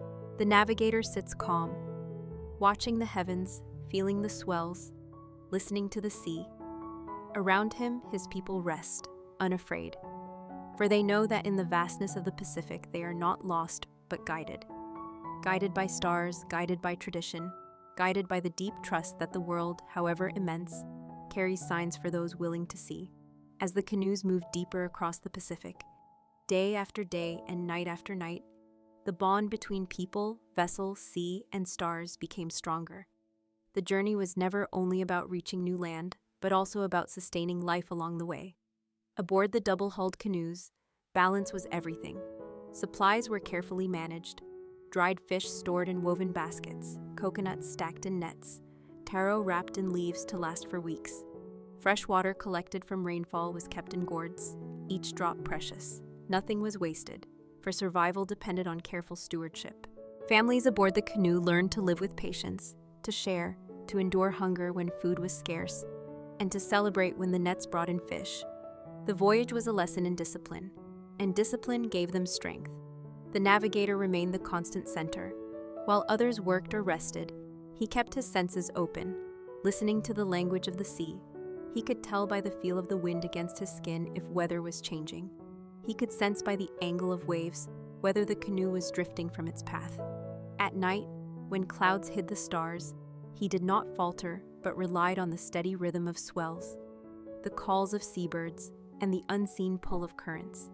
His calm presence reminded all aboard that guidance never disappeared, only shifted from sky to sea, from stars to waves. The stars remained their truest companions. Each night the heavens revealed themselves in full glory, the Milky Way stretching across the sky like a pathway of light. Constellations were not distant abstractions but living guides. Orion, Sirius, the Southern Cross, all marked directions with unchanging certainty. The navigator traced their arcs, noting when they rose and where they set. His chants echoed softly in the night, naming each star, recalling the teachings of ancestors. The canoe followed these celestial markers as surely as a road, gliding across the ocean's dark expanse with the sky as map and compass. Days passed with steady rhythm. The sun rose, sails were adjusted, food was shared, repairs were made. The ocean around them was immense, horizons unbroken, yet the voyagers did not despair. They trusted the journey, knowing that islands waited ahead. They believed the ocean was not a barrier, but a pathway, and their trust transformed fear into courage. The children on board learned as they traveled, watching the stars, listening to the chants, feeling the swells beneath the hull. Knowledge was never taught in books, but lived in experience. Every voyage was a classroom, every night a lesson in patience and observation. Thus, tradition was not only preserved, but renewed, passed from one generation to the next, in the very act of sailing. Storms continued to test them, but even the fiercest gales were met with composure. When winds tore at sails, they lowered them. When waves rose high, they shifted weight and rode with the swell. The canoe itself was built to endure, flexible yet strong, designed to move with the sea rather than against it. And so the people survived, their trust in the vessel as deep as their trust in the navigator and the stars. To picture these journeys is to see not chaos, but harmony. The canoe gliding with swells, sails filled with wind, stars shining overhead, people working together in calm cooperation. Each life depended on every other, each person a part of the greater whole. The Pacific was vast, yet within that vastness the voyagers carried their own world, complete and balanced. And slowly, horizon after horizon, new islands appeared. Sometimes only a faint cloud formation gave the first sign. Sometimes the sudden flight of birds pointed the way.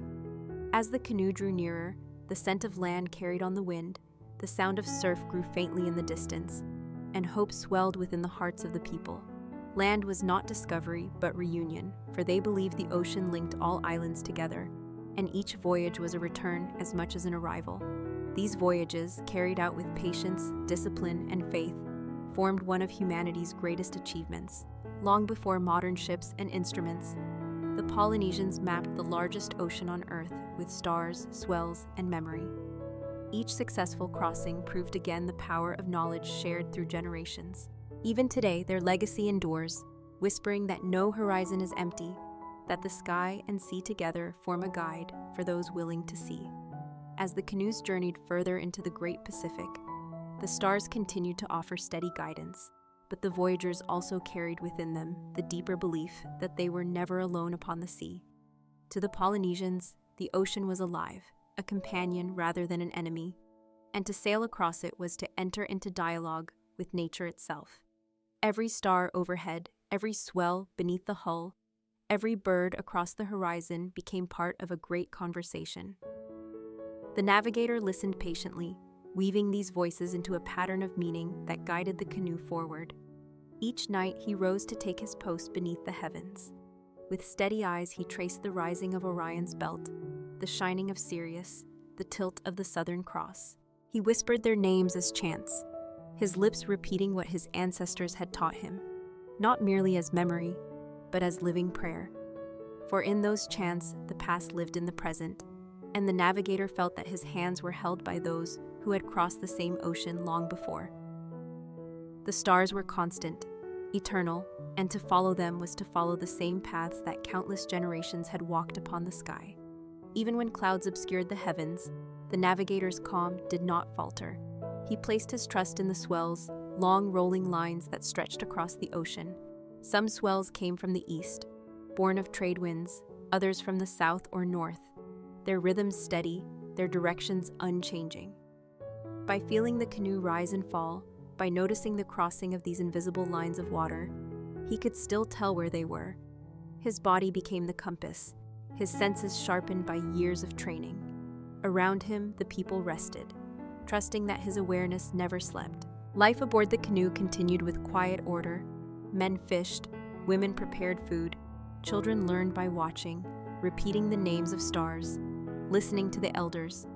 Every moment became part of education, for knowledge was not hidden but shared, ensuring that each generation carried the wisdom forward. Rainwater was treasured, caught in gourds, every drop a blessing. Food was rationed carefully, never wasted, for patience was as vital as courage. Storms tested them, but storms also taught them.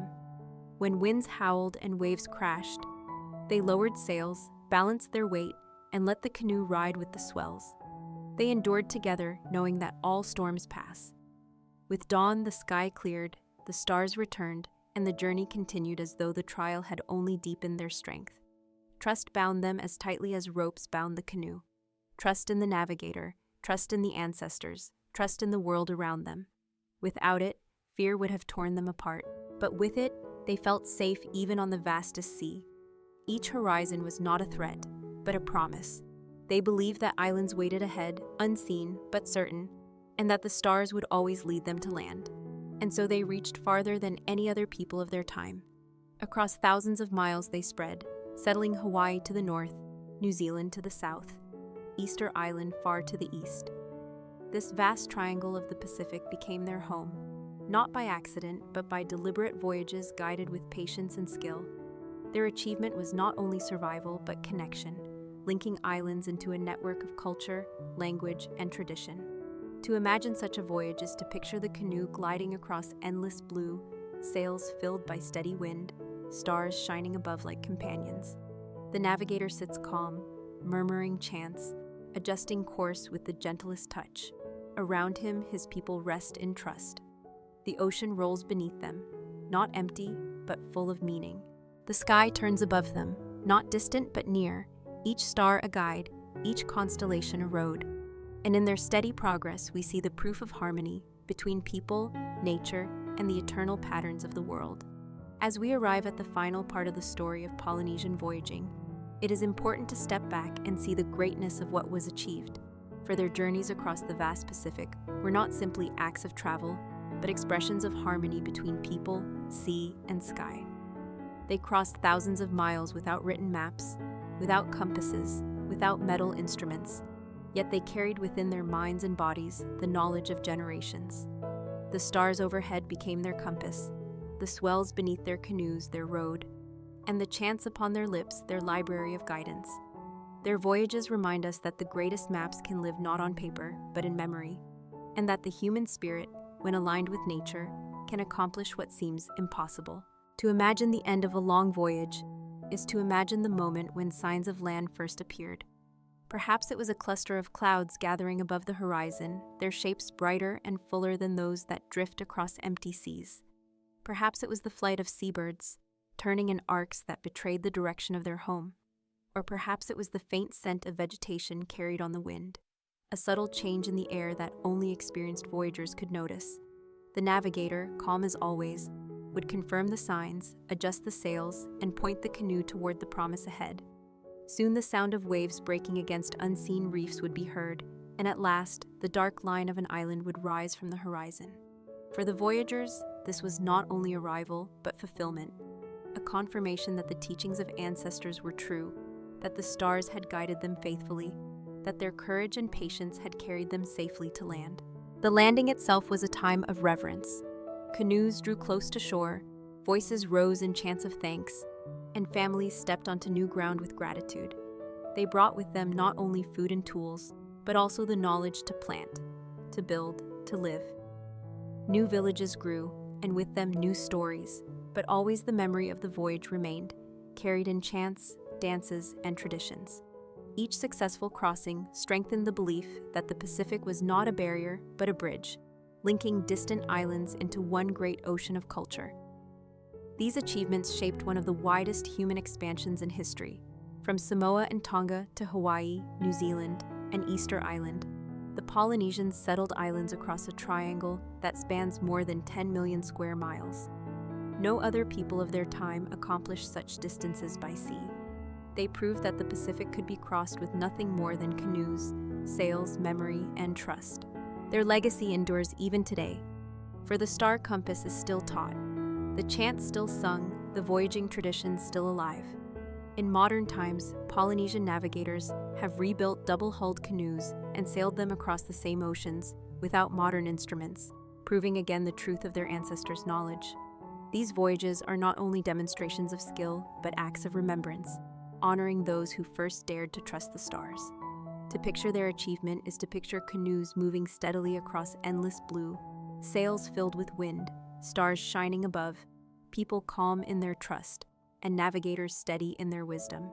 It is to see harmony in action, a balance between humanity and nature so complete that the ocean itself became a home rather than an obstacle. And so the story of Polynesian voyaging is not only about the past, but also about the timeless truth it carries, that the world, however vast, can be understood if we learn to observe with patience, to remember with care, and to trust in the guidance that surrounds us.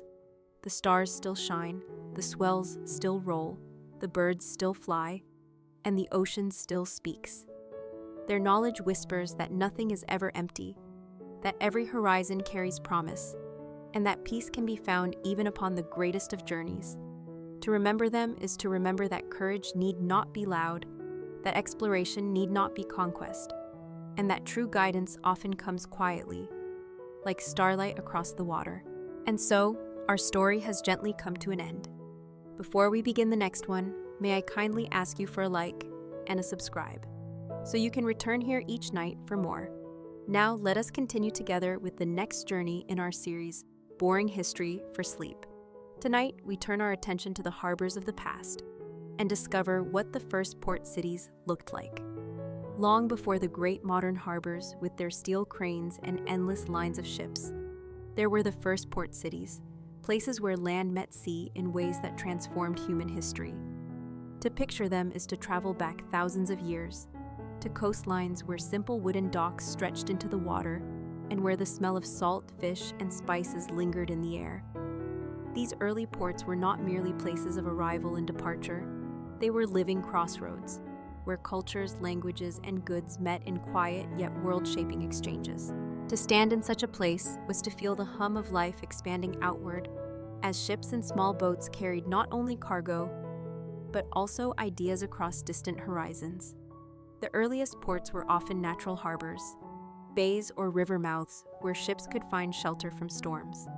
There were no massive stone breakwaters or lighthouses at first, only the curve of the coast and the calm of the water that made it possible for boats to rest. Fishermen had long launched their small vessels from beaches, but as trade grew, so did the need for permanent places of gathering. Simple piers of wood were built, sometimes little more than planks stretched out over the water, where goods could be loaded and unloaded. Alongside these piers rose markets, open spaces shaded by cloth canopies, where merchants displayed jars of oil, baskets of grain, bundles of textiles, and exotic spices. The sound of haggling voices, the creak of ropes, and the splash of water against hulls created the constant music of the port. To imagine the first port cities is also to imagine their diversity. Unlike inland towns, where most people shared the same language and traditions, port cities quickly became mosaics of difference. A sailor from Egypt might stand beside a merchant from Mesopotamia. A fisherman from one village might speak with a trader from another far across the sea. Words mixed, gestures replaced what could not be spoken. And slowly a culture of exchange grew, where trust was built not on shared ancestry, but on shared need. This mixture gave ports a special energy. They were places of openness, where new foods, new ideas, and new technologies arrived like waves rolling onto the shore. The ships that came to these ports were small compared to the vast vessels of later centuries, yet they carried treasures that seemed immense. Amphorae filled with wine, olive oil, and fish sauce were lifted carefully onto shore, their clay surfaces stamped with marks of origin. Rolls of linen and wool, dyed in vivid colors, were carried in bundles. Spices, rare and fragrant, were guarded closely, their value measured not by weight but by wonder. Each arrival was an event, a moment when the community gathered to see what the sea had brought. Children watched with curiosity, elders with caution, merchants with eager eyes, for every ship meant opportunity. The architecture of these early port cities reflected both function and faith.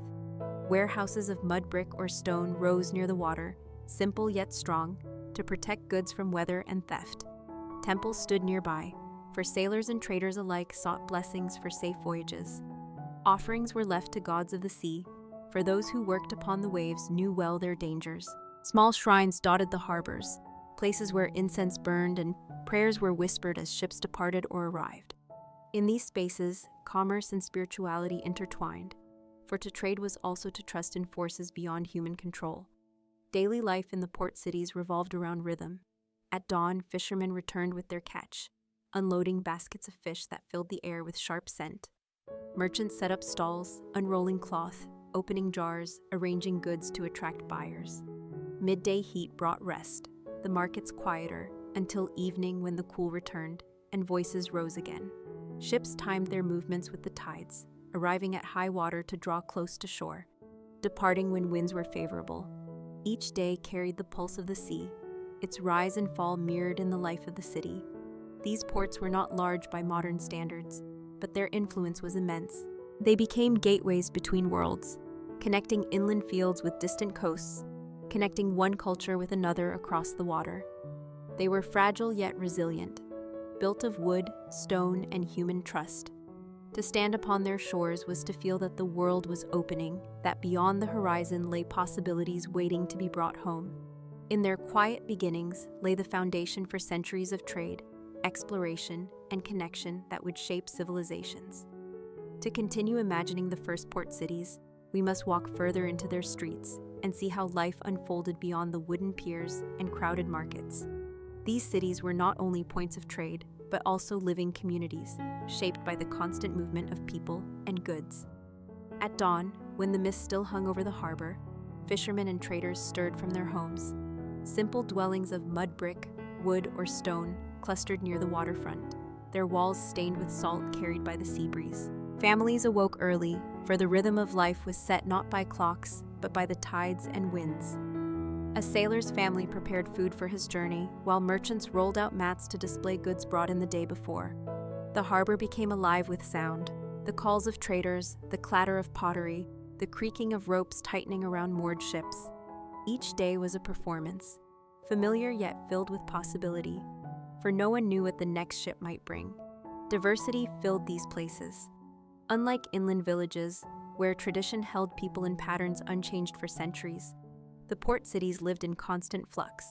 Foreign traders arrived speaking different tongues, wearing clothes unfamiliar, carrying goods unseen before. A Greek might barter with a Phoenician. An Egyptian might share a meal with a sailor from distant Anatolia. Gestures bridged the gaps of language, and slowly common words emerged, mixtures of speech that allowed trade to flow more smoothly. In this way, ports became places of invention, where cultures blended and new traditions formed. Food in these cities reflected this mixture. Markets overflowed with fish caught in local waters, but also with spices from far away, grains from inland farms, and fruits carried across the sea. Meals combined flavors, blending what was local with what was foreign. Bread baked in clay ovens might be dipped in olive oil brought from afar. Stews simmered with herbs unfamiliar to locals, but welcomed into their kitchens. The port was a table where the world gathered, and each bite carried the taste of connection. Temples stood near the waterfront, their steps worn smooth by countless feet. For sailors, faith was as necessary as food, for the sea was a place of uncertainty. Before departure, offerings were made, libations of wine poured into the waves, incense burned before statues of gods who watched over travelers. Fishermen tied charms to their nets. Merchants whispered prayers before opening stalls. Mothers prayed for sons who vanished into the horizon with ships. Religion gave shape to the unknown, reminding people that the dangers of the sea were balanced by the blessings it could bring. The architecture of early port cities was practical but also symbolic. Warehouses were built close to the water, their thick walls meant to protect grain, oil, and textiles from weather and thieves. Docks were reinforced with stone where possible, though wood remained the main material. Streets stretched outward from the harbor, narrow and crowded, lined with workshops where craftsmen shaped goods for both local use and export. Blacksmiths hammered tools, potters spun clay jars, weavers worked looms producing textiles that might sail to distant lands. The port was not only a place of arrival, but also a place of creation, where local industries grew because the world beyond demanded their wares. At night, when the markets closed and sails were lowered, the city did not fall silent. Lamps flickered along streets, taverns filled with sailors' voices, and storytellers recited tales of voyages and wonders. Children listened wide-eyed to descriptions of lands where the sun burned hotter, or where strange animals walked, or where treasures beyond imagination were said to lie. These stories, part truth and part dream, gave port cities their character. They were places where imagination stretched farther than the horizon, where the world seemed both vast and near at once. Though fragile in construction, these first ports laid the groundwork for human connection. They were thresholds between land and water, between the known and the unknown, between what was familiar and what was new. To stand in them was to feel the pulse of something greater than any one people, the slow weaving of civilizations into a fabric held together by trade, trust, and curiosity. They remind us that history's first steps toward global connection were not taken by armies or empires alone, but by communities who built piers, opened markets, and lifted their eyes toward the horizon in hope. To understand more deeply what the first port cities looked like, we must imagine them not only as places of trade, but as stages where entire societies learned to adapt to the flow of the sea. In many ways, they were experiments in living with constant movement, for nothing in these cities remained fixed. Ships came and went, winds changed direction, and with them came new people, new objects, and new ideas. The citizens of these ports learned early that stability did not mean stillness, but rather the ability to remain balanced in the midst of change. Their homes reflected this balance. Built close together along narrow streets, they were often simple, yet practical. Walls of mud brick or stone provided shelter from the sun and wind, while flat roofs collected rainwater in jars. Some homes doubled as workshops, with the front room opening directly into the street so that pottery, textiles, or tools could be displayed to passersby. The harbor front, however, was where the heart of the city beat strongest. There, the smell of fish mixed with the sweetness of spices, the roughness of rope mixed with the shimmer of dyed cloth. Merchants shouted offers, sailors tightened knots, and children darted between stalls, carrying baskets or chasing each other through the crowds. To walk along the waterfront was to feel the pulse of human energy, not chaotic but rhythmic, tied to the rise and fall of the tide. The people of these cities lived at the meeting point of worlds. A fisherman's daughter might grow up hearing 3 or 4 languages spoken in the marketplace. A craftsman might shape an amphora, knowing it would be carried to a land he had never seen. A child might play with a toy carved from wood that had drifted across the sea. Life itself became a mixture, and in this mixture lay the strength of the port. Unlike isolated villages, these communities were outward-facing, always aware that their survival depended on connection with the world beyond the horizon. Religious life also bore the mark of the sea. In addition to temples of stone, small shrines dotted the harbor itself. Sailors tied bits of cloth or placed coins as offerings before departure. Mothers lit lamps for safe return. Priests performed rituals at the water's edge, blessing ships as they pushed away from shore. In these acts, commerce and faith were joined. To trade was also to trust. To sail was also to pray. The gods of the sea were ever present, for the ocean gave life but demanded respect. Every successful voyage reinforced the belief that divine favor accompanied human effort, and every loss at sea reminded the city of its fragility. The port's role as a crossroads made it fertile ground for learning. Ideas traveled as easily as goods. Techniques of farming, methods of building, and systems of writing spread from one shore to another through the medium of trade. A scribe from Mesopotamia might bring a form of accounting, which a merchant in Egypt then adapted to his own records. A sailor might describe a tool used in his homeland, inspiring local craftsmen to shape something new. Even music and stories crossed the waters, carried in song and memory, weaving cultures together in ways more lasting than the exchange of goods. Daily routines showed how deeply the port was tied to the ocean's rhythm. At dawn, the market came alive, voices rising like birds greeting the sun. By midday, the heat slowed activity, and many retreated into shaded courtyards. In the evening, cool winds revived the city, and the harbor once again filled with sound. Lanterns glowed, sailors gathered in taverns, and stories of the day's trade were told. Nights stretched late, for port cities rarely slept completely. There was always another ship arriving, another group preparing to depart, another deal to be struck in the flickering light of torches. The architecture of the harbor itself slowly grew more sophisticated. Wooden piers were reinforced with stone, warehouses expanded, and markers were placed to guide ships into shallow waters. These were modest compared to modern harbors, but they signaled the birth of urban planning shaped by the needs of trade. The harbor was not only a place of arrival, but a carefully tended instrument, ensuring that the city remained a safe and reliable link in the chain of exchange.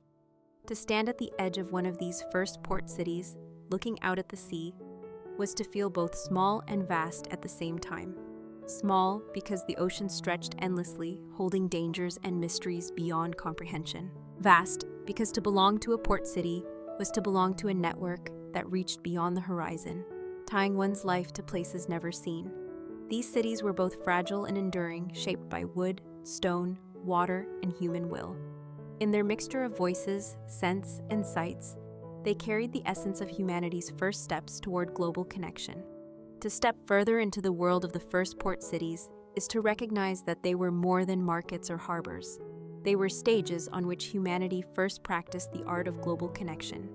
These places brought together not only goods, but also systems of organization, laws of trade, and shared customs that helped strangers interact peacefully. In many ways, the first port cities were schools, where humanity learned how to live in a world larger than the boundaries of its own village. Imagine walking through the main market at mid-morning. The sun reflects on the water, sails ripple gently in the harbor, and rows of stalls stretch along the dock. Clay jars of wine stand beside baskets of olives. Fish are laid out on wooden planks, their scales glistening. Merchants call out in loud voices, advertising wares not only to locals, but also to foreign sailors stepping ashore. A sailor from Crete bargains for grain grown along the Nile. A trader from Mesopotamia offers a small carved amulet in exchange for textiles. Children dart among the crowd, carrying goods for their families, their ears catching snippets of unfamiliar languages.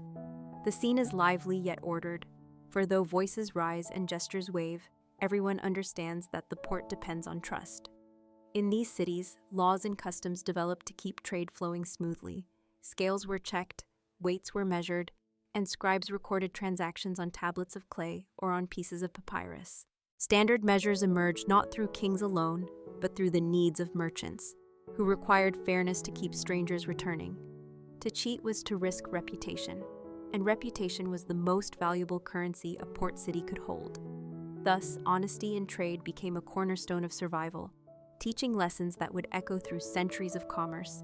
Beyond the marketplace, the port's influence stretched into every corner of life. Artisans crafted goods not only for local use, but for distant buyers. Potters shaped amphorae with markings that identified their origin, so that anyone across the sea could know where the wine or oil had come from. Weavers produced textiles in colors known to be valued abroad. Blacksmiths hammered tools and ornaments that carried local style but foreign inspiration. Ports were not passive recipients of goods. They were engines of creativity, adapting to the tastes and demands of others, shaping identities that were both local and global. Religion remained at the heart of daily rhythm. Before ships set sail, sacrifices were offered at shrines along the waterfront. Priests blessed cargo, prayed for calm seas, and marked departures with ritual. The sea was unpredictable, and every safe return was considered a gift from the gods. Thus, temples in port cities were often larger and busier than those inland, for they carried the prayers of sailors, merchants, and families alike. Spirituality and trade walked hand in hand, reminding all that fortune on the waves was never guaranteed. Evenings in the port were filled with light and sound. Torches lit the waterfront, casting flickering shadows across water and stone.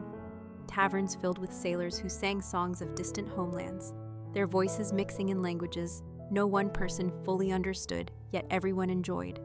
Storytellers recited tales of wonders beyond the horizon, mountains of gold, rivers that shone like silver, animals with faces like men or wings like dragons. These stories grew larger with every telling, but they carried with them kernels of truth, descriptions of real places and people glimpsed in faraway lands. For many who never left their city, these tales were the only way they touched the larger world. The architecture of the port grew with time. Simple wooden piers gave way to stone quays. Warehouses expanded in number and strength, their walls thick to guard against fire and theft. Watchtowers rose to overlook the sea, giving warning of approaching ships or storms.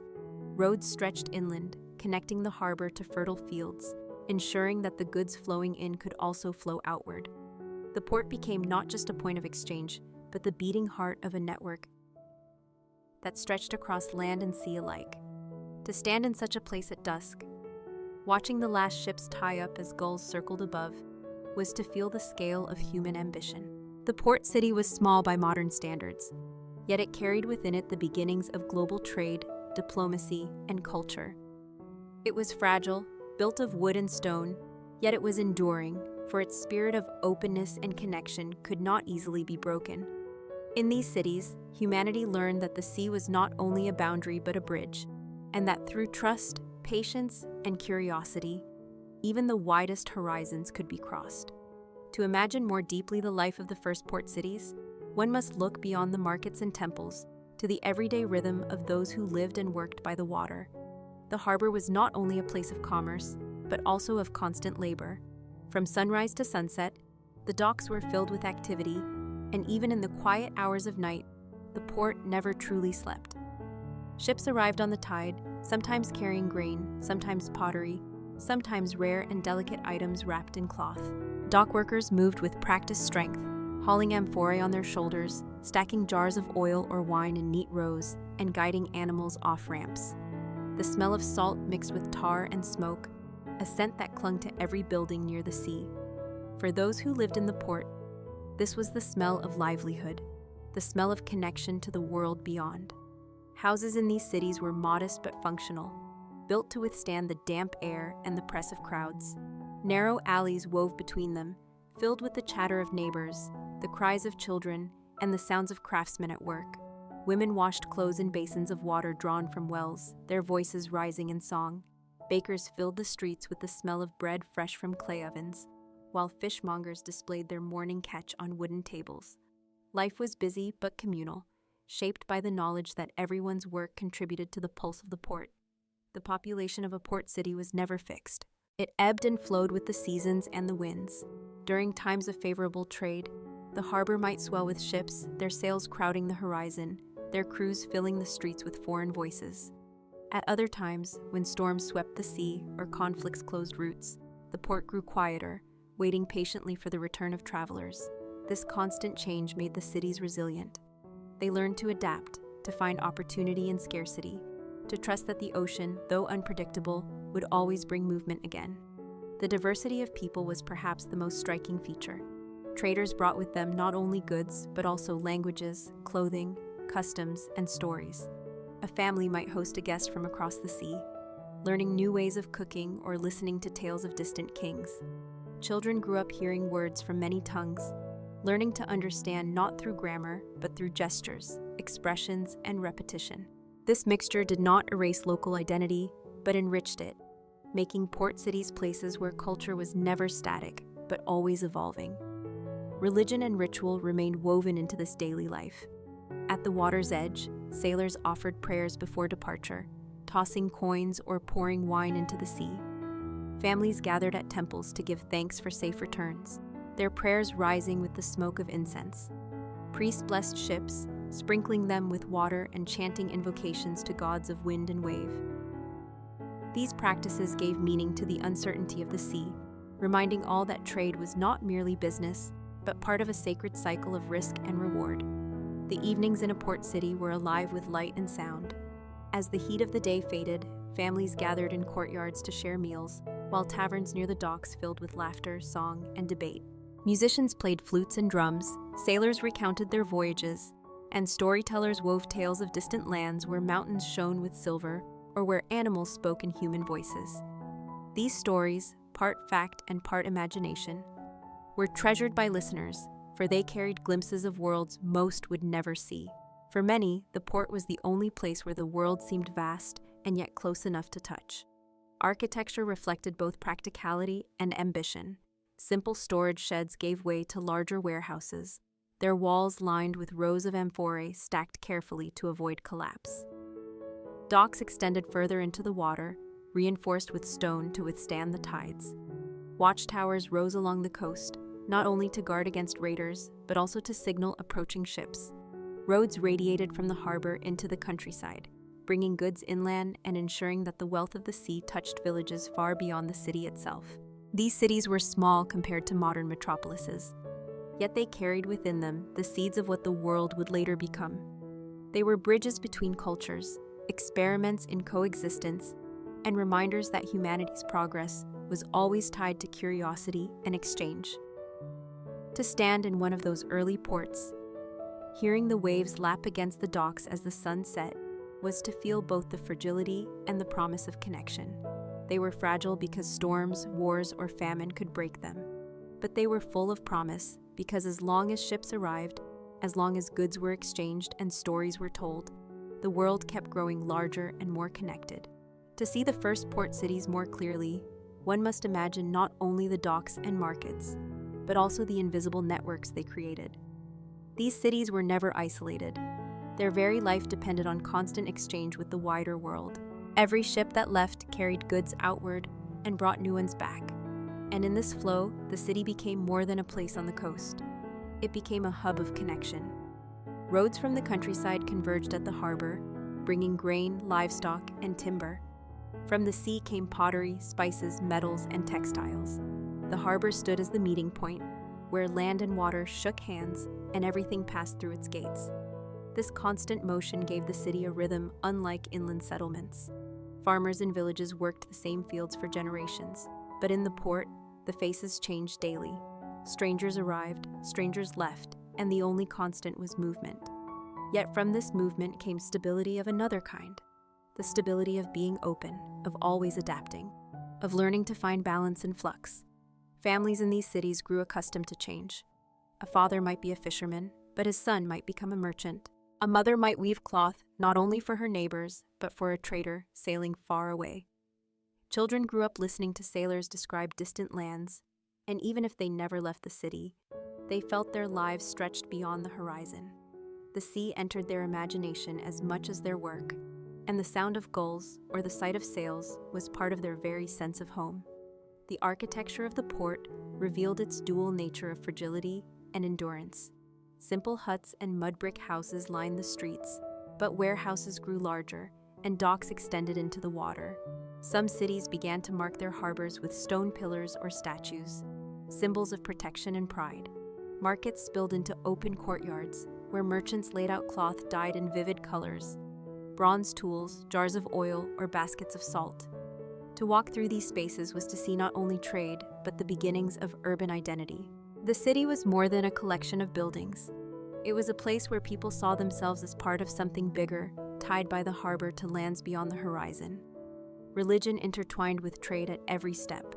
Temples often stood close to the docks, where sailors paused to pray before setting out, and merchants offered thanks upon safe return. Some gods became associated directly with harbors, protectors of ships and guardians of cargo. Incense burned before voyages, sacrifices were made for fair winds, and returning sailors brought gifts of gratitude. These rituals reinforced the sense that commerce was not merely practical, but sacred. To trade was to trust not only in other people, but in the divine. Life aboard ships carried into the port shaped the character of the city itself. Sailors brought songs, jokes, and stories that echoed through taverns at night. They brought fashions from abroad, tunics of new colors, jewelry, and unfamiliar designs. They brought words too, fragments of foreign tongues that seeped into local speech. Children in the port grew up speaking a patchwork of languages, able to bargain with strangers by mixing words and gestures.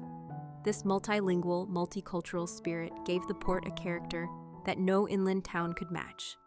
Evenings by the waterfront held their own special beauty. As the sun set, lamps and torches flickered along the docks, their light reflected in the water. Ships rocked gently, their sails furled, while voices rose in laughter and song. Storytellers found eager audiences, weaving tales of storms survived, islands discovered, or treasures glimpsed. Some tales were true, others exaggerated, but all carried the magic of the unknown. The people of the port listened, letting their imaginations travel as far as the ships that carried those words. The port was fragile. Fires could sweep through its wooden structures, storms could destroy ships, and rival powers could blockade its trade. Yet it was also enduring, for the idea of the port could not be erased. As long as people sought goods beyond their reach, as long as curiosity drove them to see what lay across the water, ports would live. These early harbors, simple in form, carried within them the seed of global connection. They remind us that the first steps toward a connected world were not taken by kings or armies, but by merchants, sailors, and families who built piers, welcomed strangers, and trusted in the tides. To stand at the edge of such a city, hearing the creak of ropes and the murmur of voices, was to feel history quietly shifting. The world was growing wider, and the port was its doorway.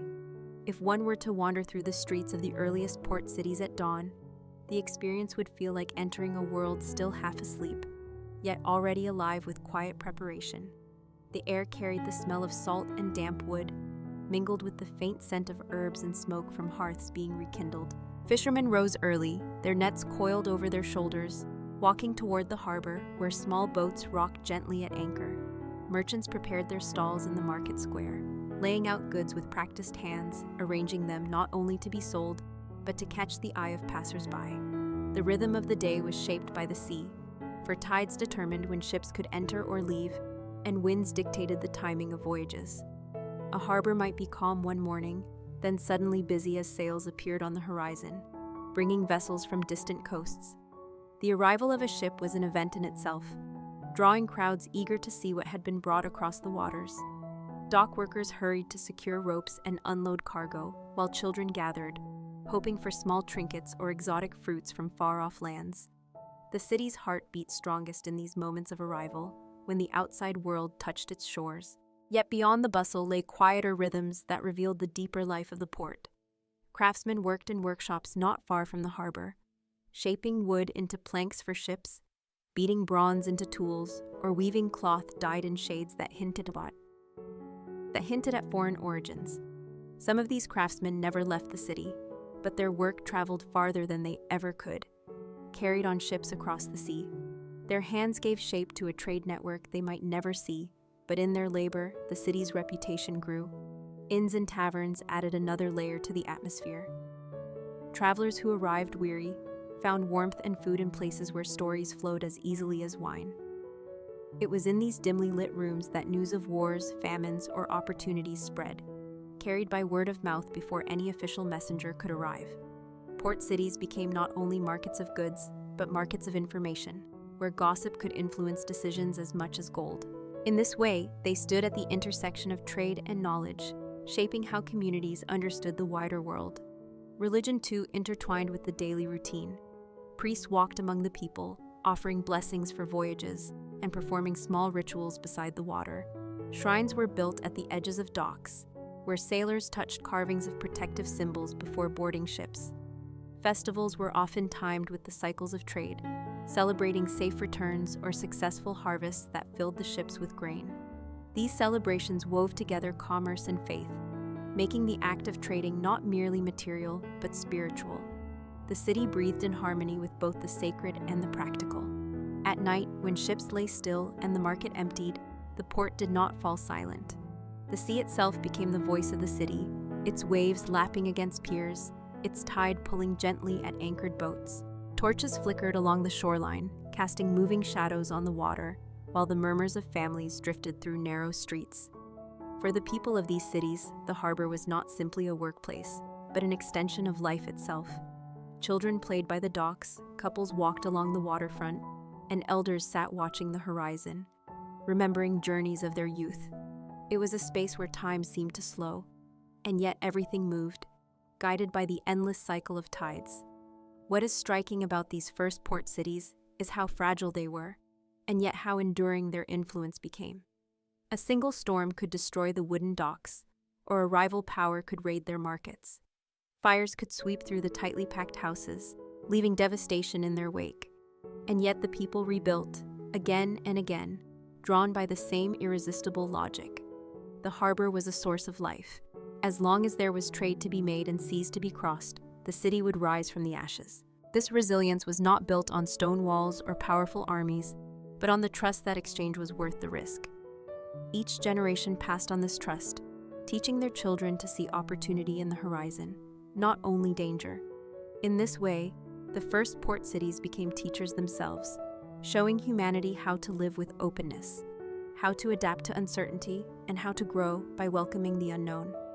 They were experiments in connection, fragile yet determined, shaping the foundation of what we now call global civilization.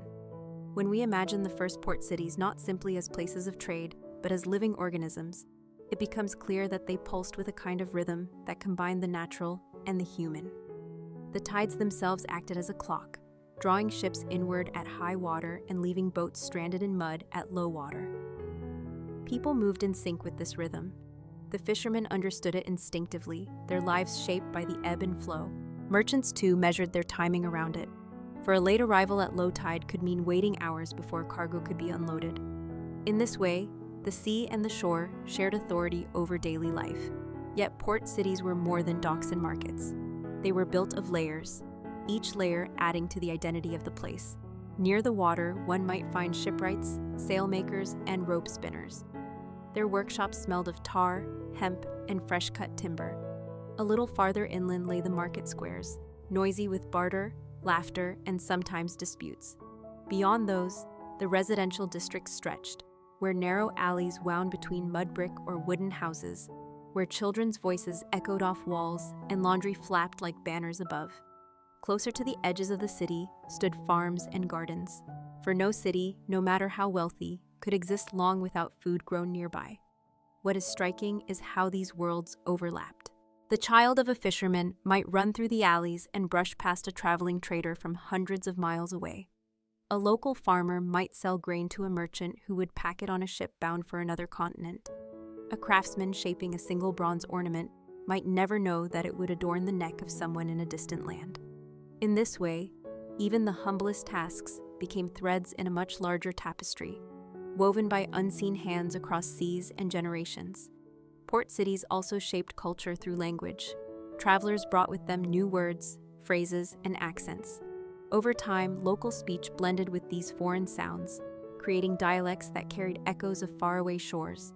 A fisherman might use a foreign word for a tool without realizing its origin, or a child might grow up hearing lullabies that carried rhythms from two different cultures. This blending created identities that were never fixed, always evolving, reflecting the constant movement of ships in and out of the harbor. Religion, too, adapted in this environment. Temples might be built to honor local gods, but foreign traders brought their own deities, carrying small idols or sacred texts in their packs. Sometimes these beliefs clashed, but often they merged in subtle ways, with rituals being borrowed, adapted, or reinterpreted. A shrine near the docks might carry carvings that reflected more than one tradition, silently embodying the coexistence of many worlds. Festivals became shared moments where trade, faith, and daily life intersected. Imagine a celebration marking the return of a successful fleet, drums beating, dancers moving through the streets, stalls filled with fresh catches and fruits, families gathering by torchlight. Yet among the locals might stand sailors from distant places, smiling, clapping, joining in the rhythm, even if they did not understand the words. Such scenes reveal how these cities, fragile though they were, became bridges of humanity. And yet, behind this vibrant life, dangers always lurked. Disease spread easily where travelers gathered, carried unknowingly from one shore to another. A single illness could sweep through the tightly packed streets, reminding everyone of how vulnerable they were. Fires posed another risk, with wooden houses built so close that a single spark could consume an entire district. Raids and rival powers, too, threatened stability, for wealth attracted envy. But it was precisely this fragility that made port cities remarkable. They did not endure because they were invulnerable. They endured because people chose to rebuild them again and again, drawn back by the promise of connection. The harbor, after all, represented hope. To see a ship appear on the horizon was to feel that one city was not alone in the world. It meant goods, knowledge, and possibilities. It meant stories from places that most people would never see but could still imagine. In this sense, the first port cities gave humanity a mirror in which to see its own potential, not limited to one valley or one kingdom, but stretched across oceans.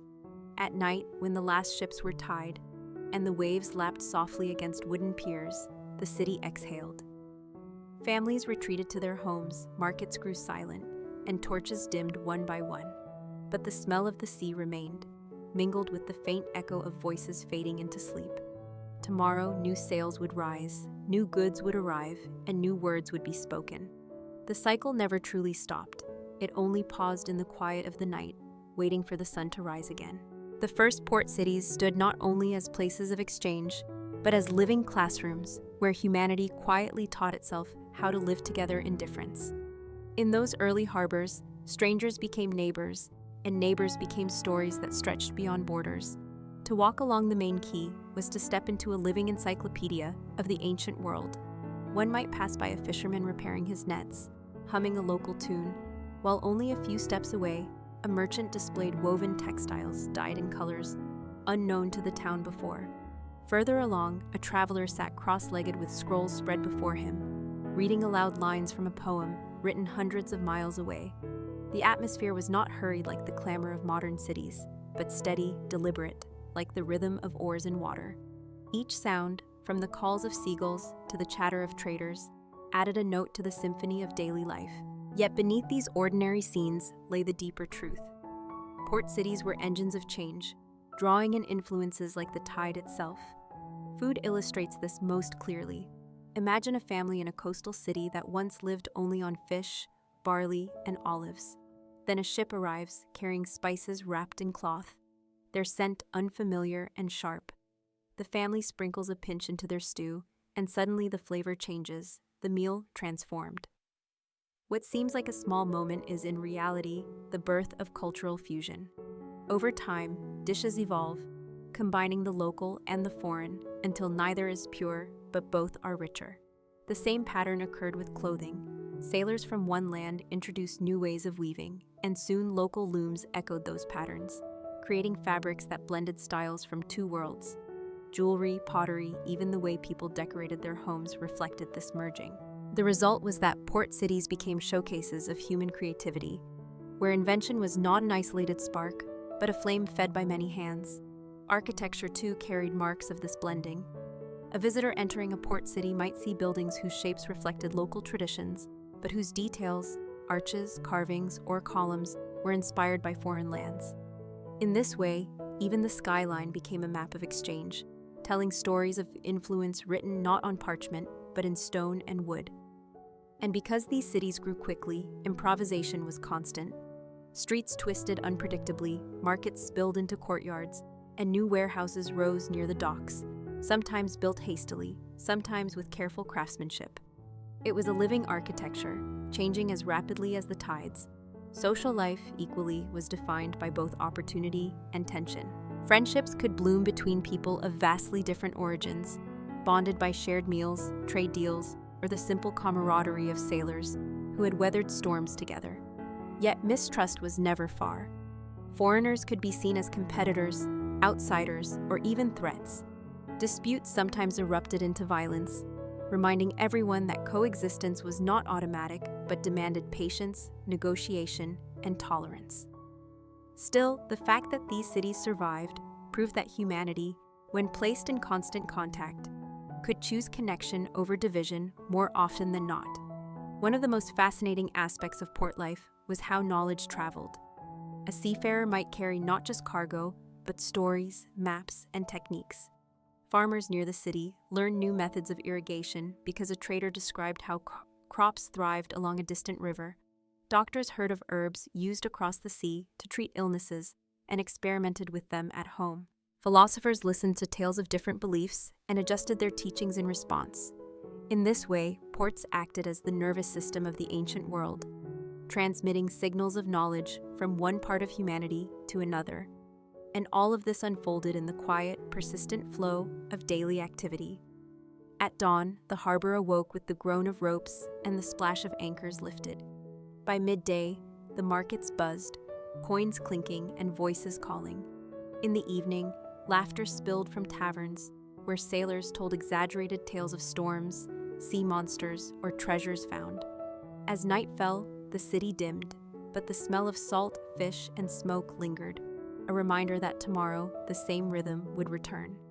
To live in one of these cities was to live with one's face turned outward, toward horizons.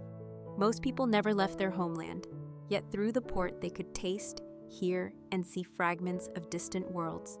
That is why these places mattered. They were not simply towns by the sea, they were mirrors of humanity's larger journey, showing that people are not meant to remain closed, but to open, to mix, and to grow. The first port cities, fragile as they were, planted the seeds of global community long before the word existed. They whispered to future generations that the sea is not a barrier, but a bridge, and that every stranger carries with them a piece of the world worth sharing. As the story of the earliest port cities reaches its quiet conclusion, it is worth pausing to imagine what it felt like to live within their walls, to wake each day to the call of gulls and the creak of ships swaying gently in the tide. The harbor was not simply a workplace or a marketplace, but a heartbeat, its rhythm shaping the life of everyone nearby. Fishermen rose before dawn, their boats slipping silently into waters that reflected the stars. By the time the sun brushed the horizon with pale light, merchants were setting out their stalls, arranging goods in neat rows that promised both sustenance and curiosity. The air was heavy with scents, dried fish, baked bread, pungent spices, freshly cut wood. Children darted between stalls, their laughter mingling with the stern voices of traders negotiating terms.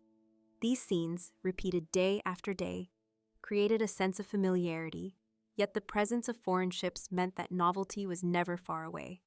Every arrival from across the sea carried with it the chance of surprise, whether in the form of new fabrics, unfamiliar foods, or simply stories told by men whose skin was bronzed by different suns. For many residents, this constant mingling blurred the line between the local and the foreign until both became part of a shared identity. The city was theirs, yet it was also part of something larger, an unspoken network of places bound by the ocean. Life in the port was not always easy. Disease sometimes arrived with the ships, spreading quickly in crowded quarters. Fires could sweep through wooden docks, destroying warehouses and livelihoods in a single night. Storms could batter the harbor, dashing vessels against rocks and scattering their cargo. And yet these cities endured, rebuilt, and expanded, because the benefits of connection outweighed the dangers. To remain isolated was to stagnate, but to open oneself to the world was to grow. The people of these harbors may not have thought of themselves as pioneers, yet in many ways they were. They learned that survival meant adaptation, that wealth came not from hoarding but from exchanging, and that identity could be enriched rather than diminished by contact with others. These quiet lessons echoed across generations, long after individual names were forgotten. In this sense, the legacy of the first port cities is not the ruins we sometimes uncover, but the habits of openness, curiosity, and resilience that they instilled. Imagine walking through one of these cities at night. The markets have closed, shutters drawn against the cool sea breeze. The harbor is a forest of masts, their ropes whispering as they sway. Lanterns burn low, casting trembling reflections on the water. From a tavern comes the muffled sound of a lute, accompanied by the voices of sailors who sing songs of their homelands. Elsewhere, in a small home, a family gathers around a simple meal, the father telling his children about the ship he unloaded that day, describing objects so strange they seem magical.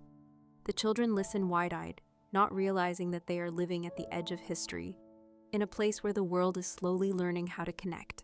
The first port cities were not grand in the way later empires would build monumental harbors, but they carried within them the essence of something far greater. They were laboratories of human interaction, experiments in coexistence, fragile yet persistent. They taught us that walls need not define the limits of community, for the sea itself could extend the horizon of belonging. When we think of global trade today, of goods arriving from continents away, of cultures blending effortlessly in cities across the world, we are seeing the continuation of a story that began thousands of years ago in those small, crowded harbors. Their wooden docks may have rotted, their names perhaps lost to time, but their spirit endures each time two strangers meet and find common ground. They remind us that humanity has always been restless, always drawn outward, always curious about what lies beyond the horizon. And so, as the tide receded and returned, as sails rose and fell, as voices mingled in countless dialects, the first port cities quietly stitched together a fabric of connection that we still wear today. They looked ordinary to those who lived in them, just streets, stalls, boats, and people. But from a distance of centuries, we can see them for what they truly were: the first bridges across the vastness of human difference, built not of stone, but of trust, necessity, and the enduring pull of the sea. That brings us to the end of our previous story. Before we move on, if you are enjoying these calm journeys through history, please give me a like and a subscribe. It truly helps this channel continue. And now, let us gently drift into the next story in our series of Boring History for Sleep, as we step into a day on a caravan through the Sahara. When one imagines a day on a caravan through the Sahara, the mind often drifts toward endless waves of golden sand, a horizon that never seems to draw closer, and the shimmering heat that rises like a veil across the landscape. Yet for those who lived this experience, for the merchants, the guides, the herders, and the travelers, it was not just a vision but a rhythm of life, a carefully measured pattern of survival and commerce, repeated day after day, across one of the harshest yet most essential landscapes of the pre-modern world. The day began long before the sun revealed itself at the edge of the dunes. The air was cool, surprisingly so, and in those moments the Sahara could feel almost gentle. The travelers stirred quietly, some shaking off the sleep that clung to them, others stoking the embers of the fire that had kept wild animals at bay during the night. Camels, the lifeblood of the caravan, were roused with soft but firm commands, their groans echoing in the dim light. They were loaded carefully, each bundle of salt, cloth, or spices balanced so that the animal could endure the long walk ahead. the smell of leather harnesses, the faint aroma of dried dates, and the dust that clung to everything marked the early hours of the morning. As the first line of orange crept over the horizon, the caravan would set into motion. Each step deliberate, each sound muted against the vast silence of the desert. The Sahara had its own voice. Sometimes it was the gentle whistle of the wind that slipped across the dunes, sometimes the soft padding of hooves against the sand, and sometimes nothing at all, only the stillness that stretched in every direction. To those who were new to the journey, this silence could feel overwhelming, but for the experienced guides, it was the normal language of the desert, a reminder that here, sound was precious and every word carried weight. Morning was the time of progress. The sun had not yet grown fierce, and the air, though warming, remained tolerable.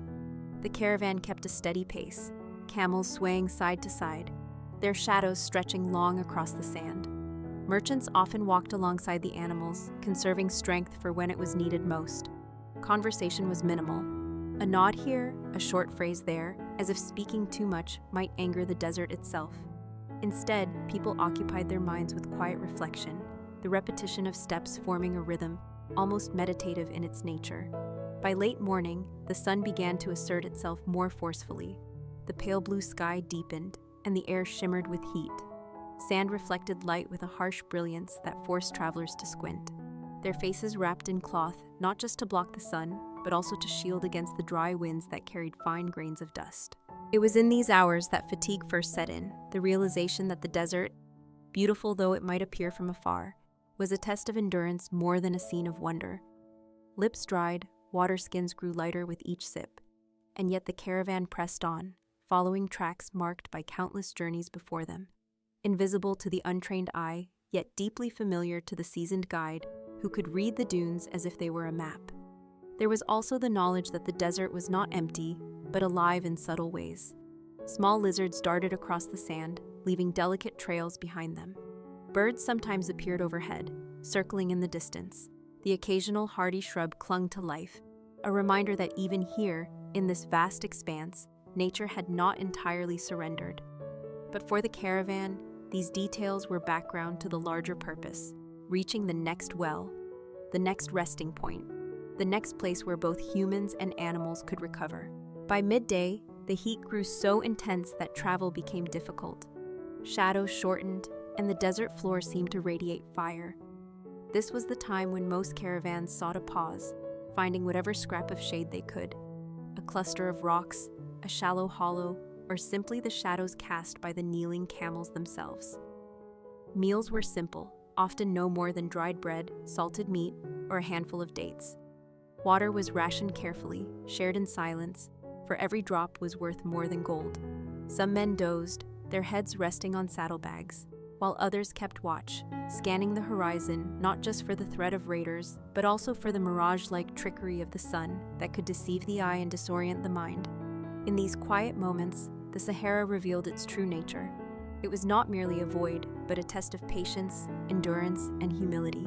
Those who walked the desert learned to measure time differently, not in hours or minutes, but in the distance between wells, in the rise and fall of the sun, in the careful pace of the camel's stride. The day stretched ahead, long and demanding, yet the rhythm had only just begun. As the sun reached its zenith, the Sahara revealed its most unforgiving face.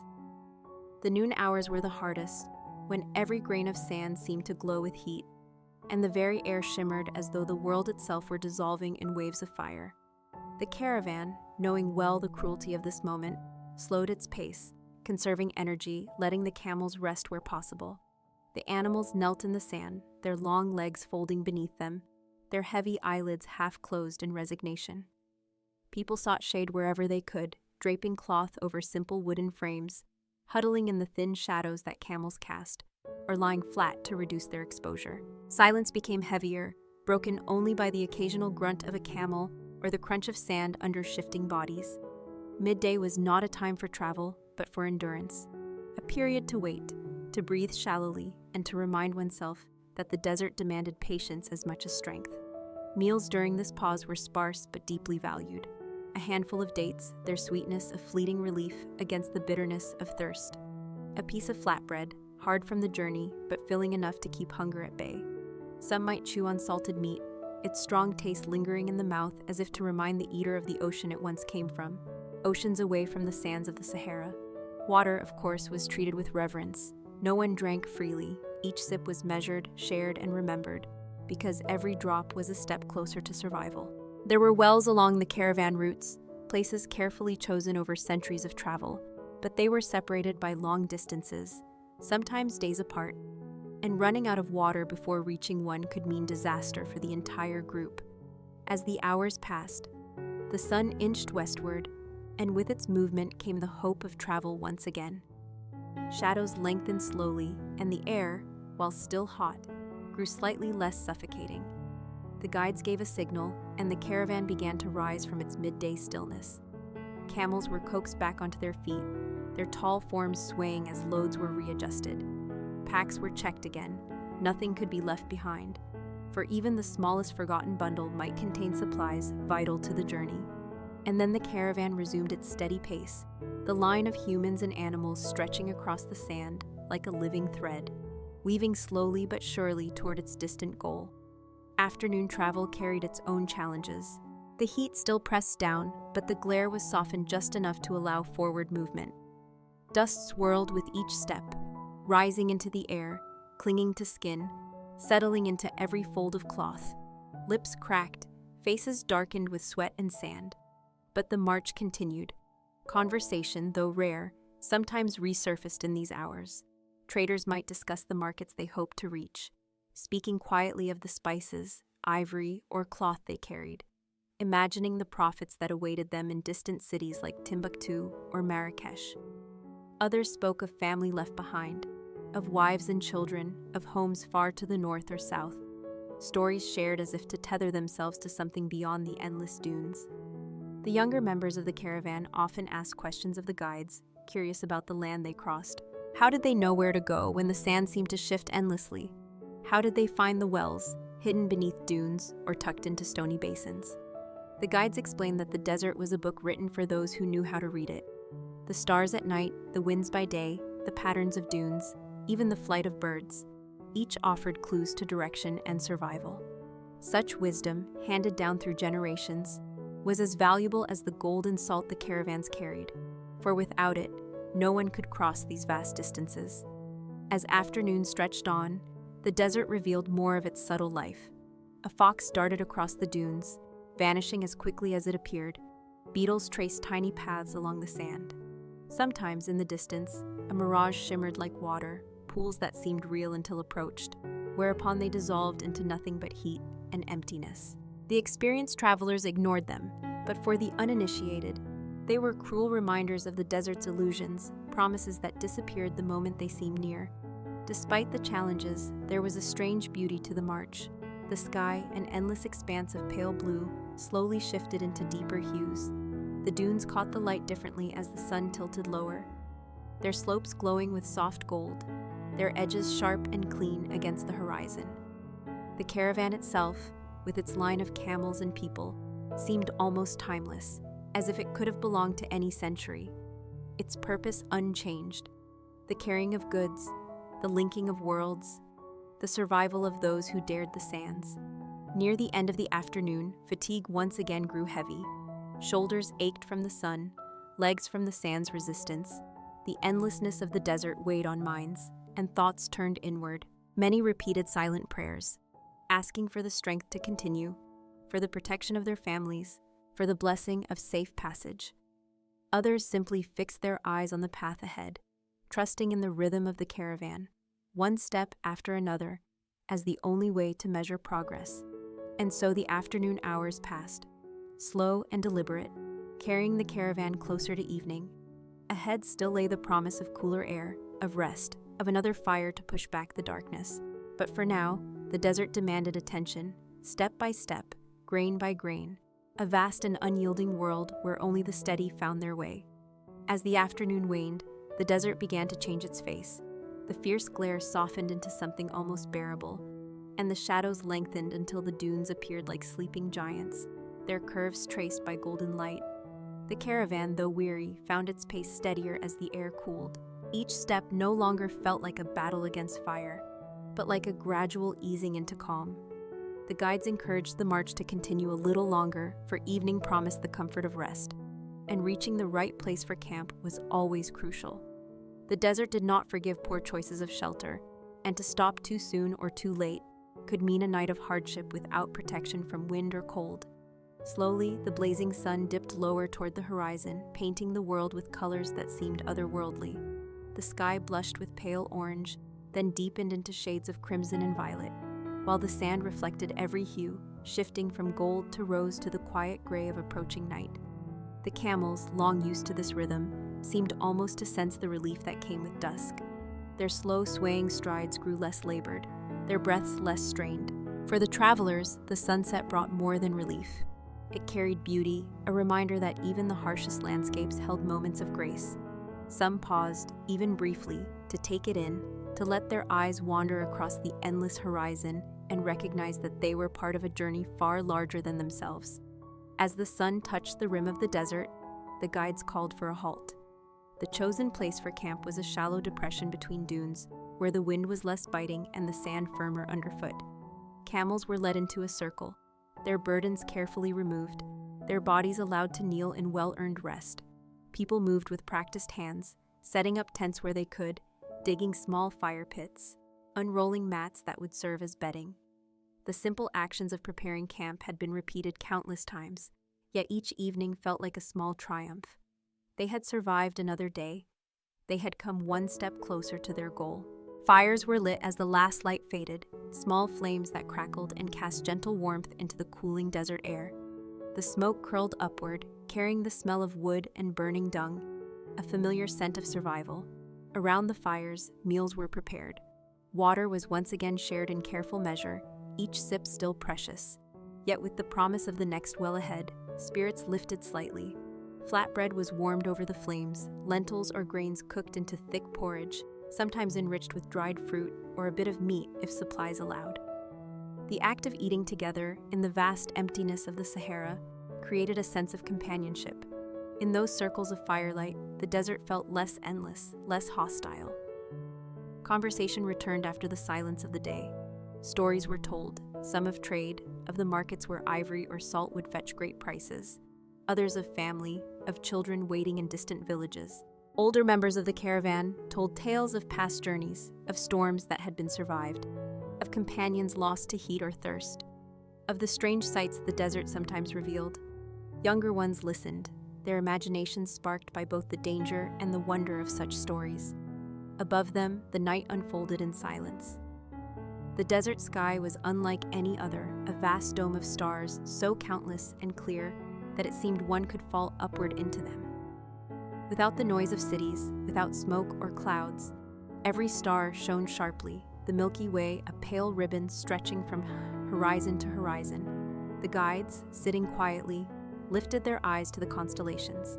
To them, these were not only beautiful, but necessary. The stars were their map, their compass, their trusted allies across the shifting sands. They could read direction by the North Star, measure time by the slow arc of constellations, predict weather by subtle changes in clarity. What seemed like endless points of light to most were, to them, a language passed down through generations. The desert night, though breathtaking, was not gentle. Cold crept in swiftly, the warmth of the day vanishing almost as though it had never existed. Cloaks were pulled tighter, blankets shared, fires fed with every scrap of fuel available. Some shivered, teeth chattering, as the contrast to the day's furnace-like heat seemed almost cruel. Yet this too was the nature of the Sahara, extremes without mercy, teaching endurance in every hour. As sleep approached, the camp grew quiet. The laughter and chatter faded into murmurs, then into silence, broken only by the soft hiss of the wind moving grains of sand, the occasional snort or sigh of a camel, the crackle of the fire's last embers. People curled on their mats, heads resting on bundles of cloth, dreams perhaps filled with images of home or of the distant city they journeyed toward. For some, there was no dream at all, only the deep exhaustion that claimed them the moment their eyes closed. And yet, despite fatigue, a watch was always kept. The desert, though vast and empty, was not without danger. Wild animals sometimes prowled near, Thieves might seek an unwary caravan, and storms could rise with little warning. So by turns, members of the group remained awake, eyes scanning the horizon, ears tuned to the night. In this way, the caravan trusted one another, survival depending not only on supplies and camels, but on the shared vigilance of companions. Slowly, the night deepened into silence. The stars wheeled overhead, marking time that could not be rushed. The desert, which by day seemed a place of fire and torment, became by night a place of stillness and vast calm. For those who lay awake, it was a reminder of both their smallness and their resilience, a recognition that to cross the Sahara was not only a test of body, but also of spirit. And so, in that fragile camp, surrounded by endless sand and endless stars, the caravan passed the night, awaiting the dawn that would begin another cycle of endurance, another march into the heart of the desert. Before dawn had even touched the horizon, the first stirrings of the caravan could already be heard. A soft cough, the shuffle of sand beneath boots, the gentle murmur of men rising from thin sleep. The desert night still clung with its sharp cold, biting at fingers and cheeks, and those who had slept huddled close to the dying fires drew their cloaks tighter around their shoulders as they stood. The stars remained above, bright and countless, though a faint paling at the eastern edge of the sky hinted that the sun would not be long in coming. In the half-dark, the camp came alive once more. Fires were rekindled with what fuel could be found, small flames coaxed carefully from embers, more for warmth than for cooking. The smoke rose lazily, caught by a breeze that whispered across the dunes. Camels groaned softly as handlers approached, their massive bodies rising reluctantly, long limbs folding and unfolding with awkward grace. Their saddles and loads, carefully arranged the night before, were once again secured with practiced hands. Every bundle had its place, every rope tied in a familiar knot. These small rituals of packing and preparation were the rhythms of caravan life, repeated until muscle memory carried them out with little thought. Breakfast was taken quickly, not a meal of leisure, but of necessity. Flatbread hardened from travel was softened with water, dates were eaten in handfuls, and warm tea was passed around in shared cups. Each sip of tea brought not only comfort but strength for the day ahead, the steam rising into the cold air and vanishing almost at once. Conversation was brief, quiet, broken only by the occasional laugh or word of encouragement. No one wished to waste energy in long talk. The desert demanded silence and focus. As the first pale line of dawn spread across the horizon, the caravan began to move. Step by step, camel after camel, the long line unfolded itself from the hollow where they had slept, climbing slowly back onto the ridge of the dunes.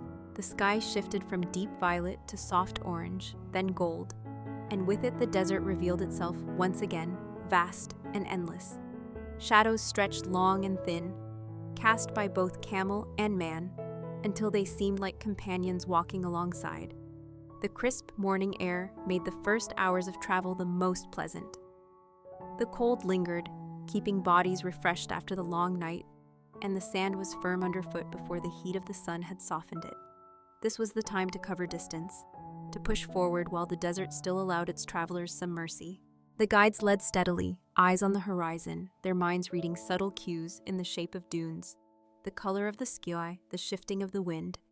To the untrained, the Sahara was a uniform sea of sand, but to them it was a map alive with meaning. They knew where the ground might dip toward hidden wells, where ridges would give shelter from storms, where the sun's rising angle would demand a change of pace. As the hours passed, the sun climbed higher, and the familiar heat returned, slowly at first, then with relentless force. Cloaks and blankets were stripped away and packed once more, and cloths were pulled across faces to guard against glare and sand. The rhythm of the march settled in, the swaying of camels, the crunch of footsteps, the creak of leather straps. It was a rhythm both exhausting and strangely soothing, a hypnotic repetition that dulled thought and narrowed the world to the simple act of placing one foot before the other. Water was rationed carefully, each skin opened only when truly needed. The memory of the next well ahead gave strength to endure thirst, and no one dared to waste even a drop. Those who faltered were urged gently but firmly onward, for to stop too long in the open desert was dangerous. The camaraderie of the group showed itself here, a hand on a shoulder, a shared date or fig, a word of reassurance. In the Sahara, survival was never solitary. It was bound to the strength of companions. By mid-morning, the sun blazed white overhead, and the sand shimmered with heat. Illusions danced at the horizon, pools of water that vanished the moment eyes drew near. Camels plodded on with patient endurance, their bodies swaying like ships on a sea, their broad feet leaving deep marks in the softening sand. The desert seemed endless, yet each step was progress. Each hour carried them closer to their unseen goal. By this time, voices had grown quiet again. Conversation faded, replaced by silence and breath, by the sound of wind carrying grains of sand in invisible streams across the ground. Now and then, a call from the guide would break the stillness, urging a change of direction, warning of loose ground ahead, or signaling that the group should tighten formation. The desert was not a place for carelessness. As the sun neared its peak, the guides raised their hands and called a halt. The camels were led into a loose circle, and travelers sought what little shade their bodies could provide. Cloths were spread on the ground, food unpacked sparingly. Rest at midday was not indulgence, but necessity. The desert punished those who defied its rhythm, and to march under the height of the sun was to invite exhaustion and collapse. So they waited, silent or murmuring in low voices, some closing their eyes, some staring at the horizon as though searching for the courage to walk again. The heat pressed upon them, heavy and unrelenting, yet in that stillness, there was also a kind of peace. The desert gave nothing freely, but it gave moments of awe. In the shimmer of the horizon, in the pale blue of the sky, in the endless rolling of dunes, there was beauty that words could not fully contain. To those who crossed it, the Sahara was not simply a barrier of sand. It was a teacher, demanding humility, patience, and strength. It stripped away excess, leaving only the essentials: water, food, endurance, and the company of others. In that way, each day on the caravan was not only a passage across land, but a passage through the spirit. And so, as midday stretched on, the caravan rested, waiting for the sun to tilt westward, waiting for the chance to rise once more and take the next step across the silent sea of sand. When the sun at last began to lean westward, the caravan stirred again, weary travelers rising from the small pools of shade where they had tried to hide from the heat. The sand had grown almost too hot to touch, shimmering in waves that blurred the horizon, but the time for rest was finished. Cloaks were adjusted once more, water skins checked carefully, and camels coaxed to their feet with patient hands. Their long lashes blinked slowly against the light, their groans rising low and steady, as though they too understood that another long stretch of walking awaited them. The caravan moved out in a slow rhythm, not hurried, not careless, for the afternoon demanded caution. The first steps sank deeper into the softened sand, each footfall heavy, each breath thick with heat. Faces were wrapped in cloth to block the glare, and eyes squinted beneath the unbroken blaze of the sky. Yet the line moved steadily, a living thread weaving across the vast golden surface of the desert. This time of day was among the most difficult. The body, having rested, yearned to stay still, but the desert offered no luxury. The mind wandered under the hypnotic sway of the camels, imagining streams that did not exist, breezes that never came. The guides knew these illusions well, and their voices would sometimes call out, firm and grounding, reminding all to stay alert, to keep their eyes forward, to conserve strength. The desert had a way of drawing thoughts inward, of stripping away chatter until silence filled the soul. In those hours of walking, each traveler faced their own thoughts, their own private deserts, as the real ones stretched unending before them. The young thought of home, of loved ones left behind, of comforts waiting somewhere beyond the horizon. The older thought of journeys past, of crossings survived, and of the fragile line that separated endurance from collapse. Each step was a meditation, each breath a reminder that life in the Sahara depended upon both will and discipline. As afternoon stretched toward evening, the air shifted. A faint wind began to blow, carrying with it the fine hiss of sand sliding over sand. It cooled the skin slightly, though it also brought grit against lips and eyes. The camels walked on, their heads swaying, their ears flicking, their shadows now shorter as the sun lowered in the sky. In the distance, the dunes rose higher, long ridges sculpted by centuries of wind, their curves soft as waves upon an ocean. The caravan aimed for one such ridge, for the guides knew that beyond it lay firmer ground, a path where travel would be easier for a time. Step by step, they climbed, the slope demanding effort, each foot slipping slightly back, yet the line pushed upward together until, at last, they crested the rise. From that vantage, the desert opened in every direction, endless and quiet. Far away, the faintest smudge of green could be seen, a cluster of palms around a hidden well, still many hours away, yet enough to give hope. Such sights were precious in the desert. They reminded the weary that the Sahara was not entirely empty, that somewhere ahead lay water, shade, and life. The march continued, shadows lengthened, stretching far across the sand, as though the desert itself were pulling them onward. The heat slowly eased, the fierce white light softening into amber, then gold. It was in these hours, when the harshness of the day began to fade, that conversation returned. Quiet voices rose among the line, stories told to distract from fatigue, small songs hummed by those who found rhythm in music. Laughter, rare and subdued, drifted across the dunes, quickly swallowed by the vast silence, yet warming those who heard it. The bonds of the caravan showed strongest here, in the willingness to share a word, a smile, a gesture that reminded all that they were not alone in their struggle. Water was passed carefully from hand to hand, a shared skin tilted to lips before being sealed again with great care. Dates were distributed in pairs or threes, chewed slowly, savored for their sweetness. The desert taught the value of small things, of each drop, each bite, each kindness. By late afternoon, the light had changed again. The sky grew softer, tinged with rose and violet, the horizon glowing as though lit from beneath. The wind cooled further, brushing the skin with a gentleness unseen in the harsh noon. The camels sensed the easing and walked with steadier steps, their broad feet moving without strain across the firmer ground that followed the ridge. The caravan's pace grew smoother, less labored, though still marked by the fatigue of the day. With every passing minute, the thought of evening rest became stronger, and eyes searched the land for a hollow, a slope, any place where camp might be set once darkness came. At last, as the sun dipped low, the guides raised their hands once more. A shallow basin lay ahead, its edges offering protection from the night winds. It was no oasis, no paradise, only another stretch of sand shaped differently by time. Yet in the Sahara, such places were blessings. Slowly, the line of camels descended, and with relief, the burdens were lowered from their backs. Fires were prepared, though wood was scarce and flames would be small. Mats were spread, and men sank onto them with sighs of release. The day's march had ended, and though another would come with dawn, for now there was the comfort of stillness. The desert, painted in fading gold and deepening shadow, seemed almost gentle as night approached.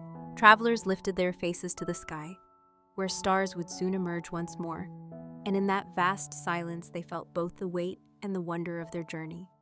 As the final glow of sunset faded beyond the horizon, the basin where the caravan had halted for the night sank into a deep and quiet calm.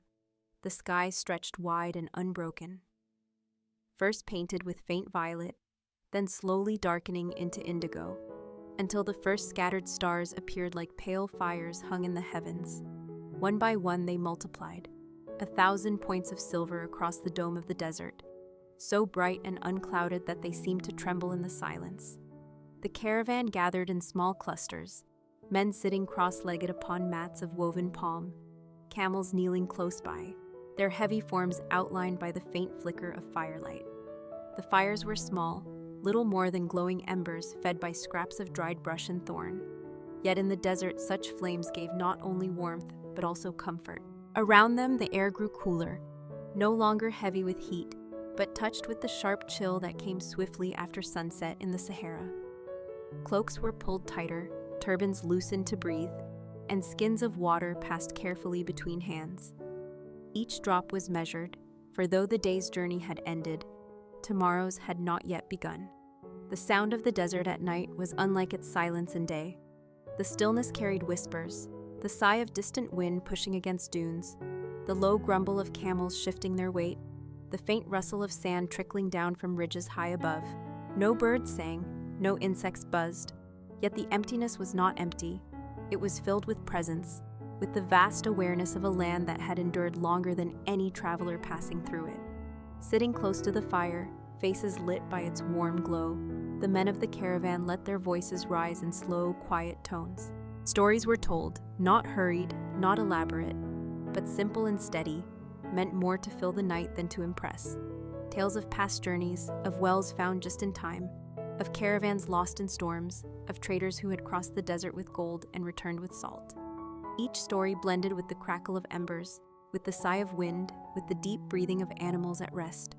To hear such voices in the desert night was to feel part of a thread stretching back through generations, a line of memory carried across the sands by countless travelers before. For the younger among them, sleep came slowly. They gazed upward, eyes wide upon the sky, where the constellations wheeled clear and sharp. Never in towns or cities could the stars be seen so brilliantly.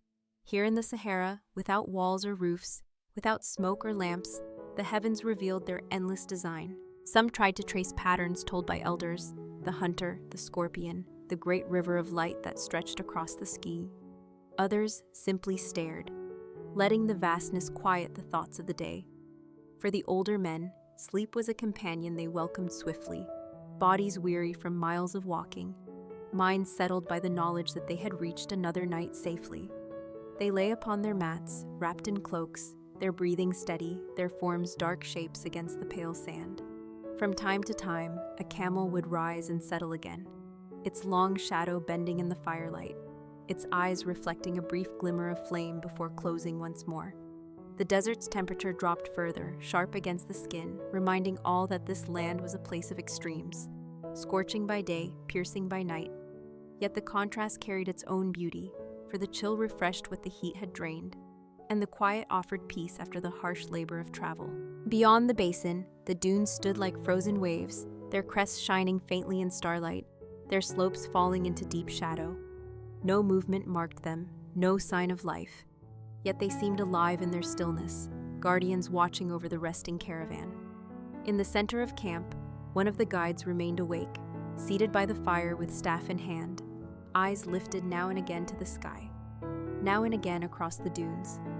It was not fear that kept him alert, but duty, for in the desert vigilance was as necessary as water. He listened for the smallest sound, the faintest shift, though nothing came except the whisper of sand sliding upon sand. After a time, he too allowed his shoulders to relax, the steady rhythm of the stars assuring him that all was as it should be. The night deepened, fire burned low, embers glowing red and soft, shadows merging into one another until the basin seemed carved from darkness itself. Those still awake wrapped their cloaks tighter and lay upon their mats, eyes closing as the desert's lullaby settled around them. Above, the stars continued their patient arc, timeless and unchanging, as they had for centuries, as they would for centuries more. And so the caravan rested, suspended between exhaustion and renewal, between earth and sky held in the quiet embrace of the Sahara's night. Dawn in the Sahara comes not with sudden light, but with a slow unfolding, as if the desert itself hesitates before revealing the new day. The deep black of night first softens into a faint shade of blue, distant and fragile, stretched thin across the horizon.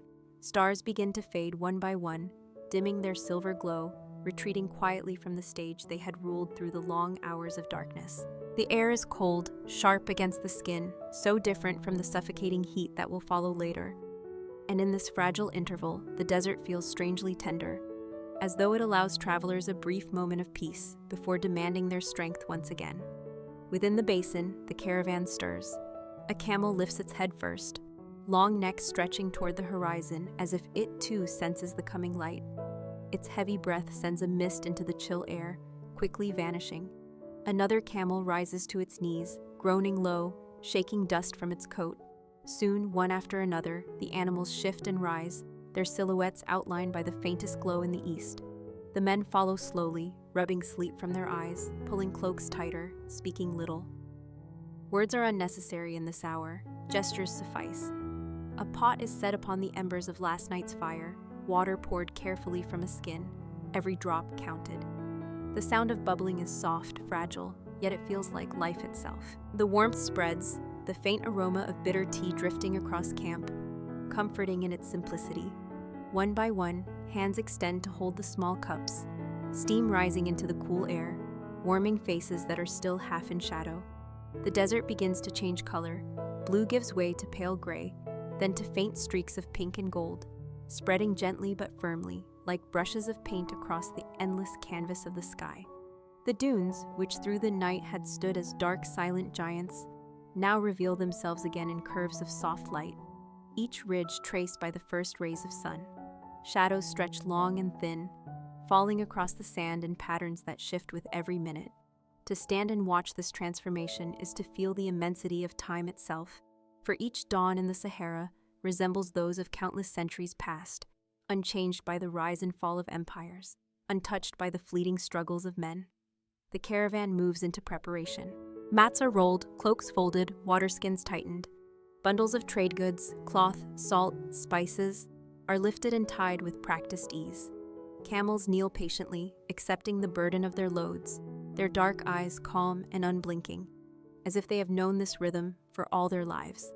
Men adjust saddles, check ropes, tighten knots, every action careful, for in the desert, one loose cord, one spilled skin, can mean the difference between survival and despair.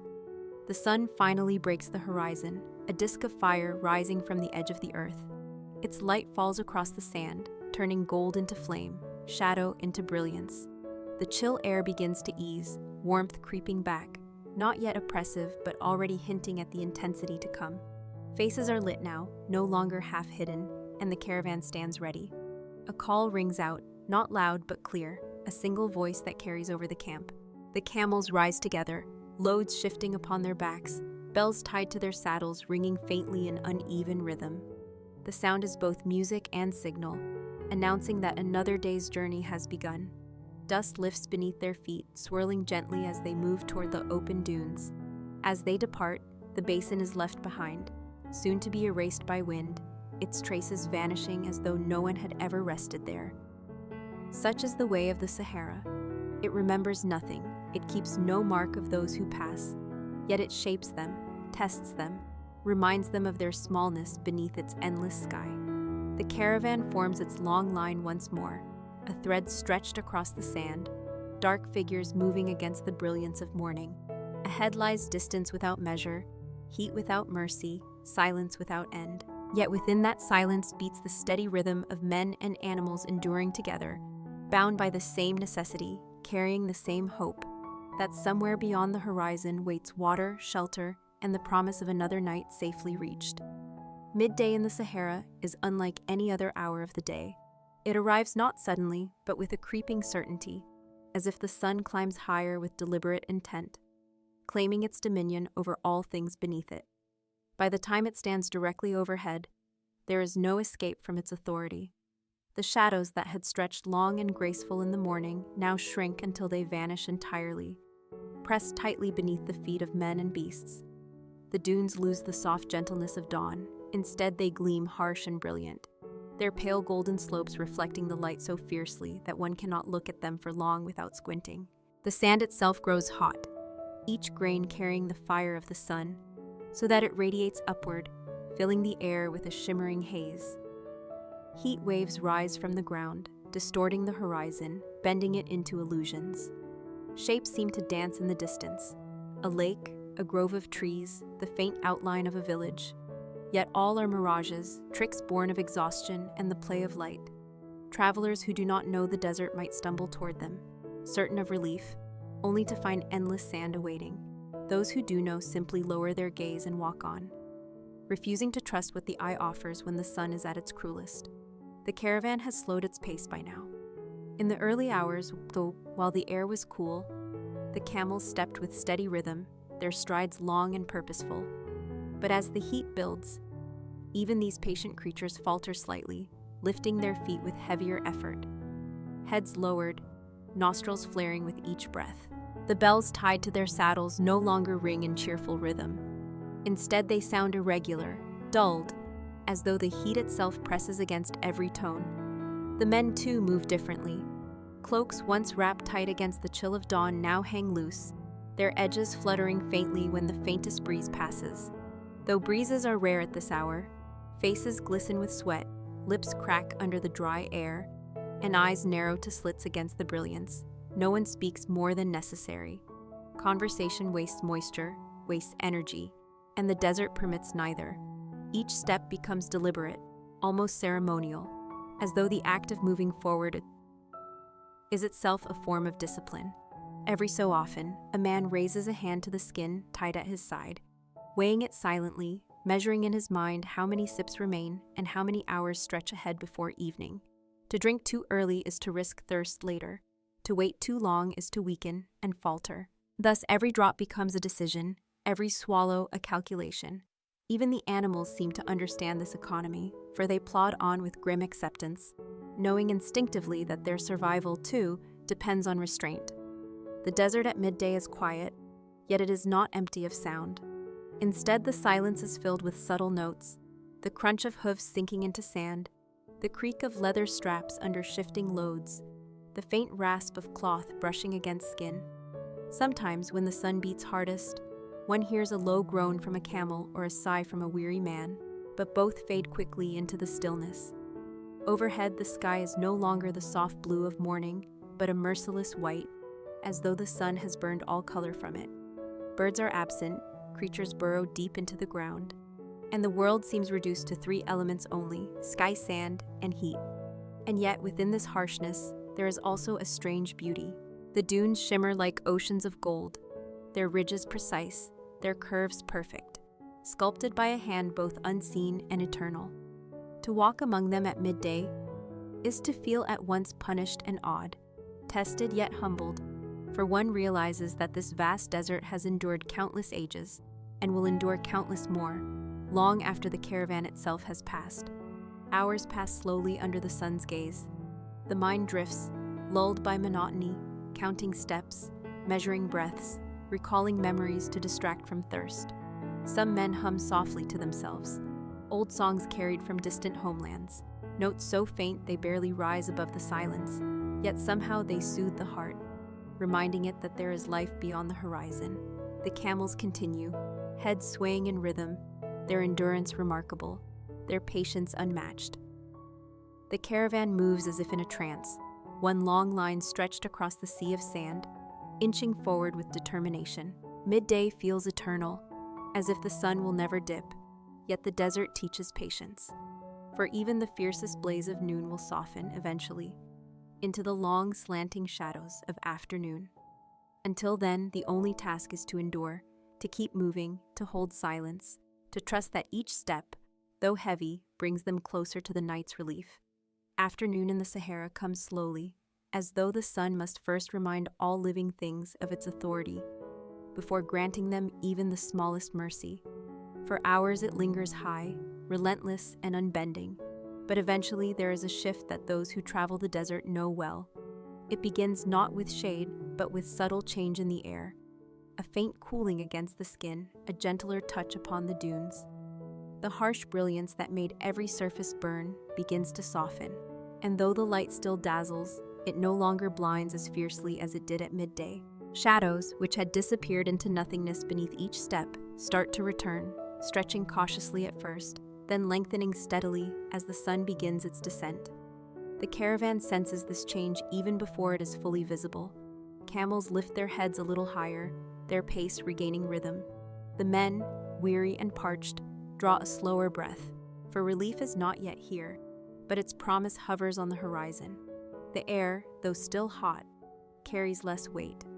The heat waves that once distorted vision begin to fade, and the mirages lose some of their strength, as though they too are growing tired under the shifting sky. In the distance, the dunes change color, no longer the harsh white of noon, but a deeper gold, streaked with hints of orange, shadows forming along their ridges.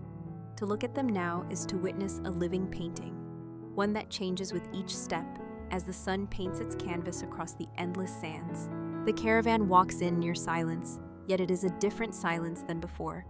It is not the silence of suffering or restraint, but of waiting, of patience rewarded. There is still thirst, still hunger, still the long stretch of distance to cross, but there is also a quiet reassurance that evening will come, that night will bring rest. Some men murmur to one another now, sharing a word, a brief comment about the sky, a memory of their homeland, or perhaps a joke so faint it is carried away on the breeze. Even laughter, though rare, flickers lightly among them, for the desert permits joy in measured amounts, and afternoon is one of the moments when it may safely appear. The camels begin to sound again, their bells ringing with more steadiness, their groans less heavy. The rhythm of the caravan returns, a line of figures moving across the dunes like slow shadows of their former selves, yet determined and steady. Each step feels lighter, not because the journey has grown shorter, but because the sun's grip has loosened. Overhead, the sky deepens, shifting from merciless white to shades of pale blue, streaked faintly with clouds that seem fragile, almost hesitant, as though afraid to enter the vastness. Sometimes in the far distance, one might see the faint outline of rocky hills or the shimmer of stone plateaus, signs that the desert is not only sand, but a land of varied faces. Yet these features lie far away, and the caravan does not rush toward them. The desert teaches that nothing is gained by haste, that all destinations must be reached in their own time. Afternoon is also the hour when the mind wanders most. Fatigue from midday has dulled sharp thoughts, and now, as the light softens, imagination awakens. Travelers picture their homes, the taste of cool water drawn from wells, the sound of voices in markets, the fragrance of food cooking in shaded courtyards. These visions, unlike the cruel illusions of noon, bring comfort rather than despair. They are not mirages but memories, carried faithfully through the desert as treasures no sun can steal. The dunes continue to shift in form, their curves long and gentle, their peaks casting shadows that stretch across the sands like vast brushstrokes. With every step, the world transforms around the caravan, as though they walk not only across distance, but through time itself, moving from one moment of the day into another. Afternoon is long, but it carries its own rhythm. The sun, once a tyrant, is now more like a watchful guide, still strong but not cruel. It leans westward, its light growing warmer, bathing the desert in hues of amber and bronze. For those who travel, this is the hour of endurance rewarded, the hour when they know the night is no longer impossibly far.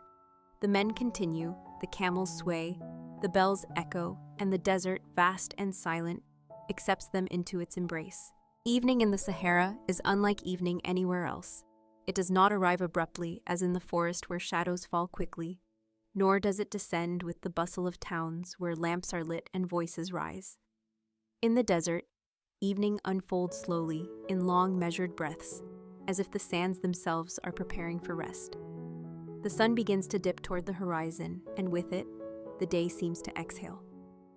The light changes first, softening from bright gold to a deeper amber, then into shades of rose and crimson. Each dune becomes a canvas upon which the sky paints, the ridges glowing like lines of fire, while the hollows sink into velvet shadow. Travelers who have endured the unyielding blaze of noon now find themselves bathed in gentler warmth. The camels move with calmer steps, their long shadows stretching across the sand, merging with one another until they form an unbroken trail of silhouettes that seem to walk ahead into the fading light.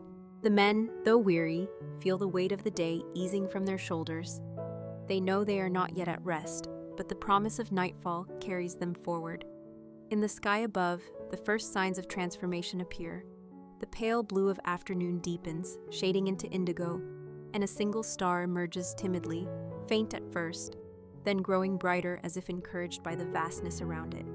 Soon another star joins, then another, until the heavens begin their slow procession into brilliance. But for now, the sun still lingers, drawing out the final act of its journey. There is a sacred silence in these moments, for the desert holds its breath while day yields to night.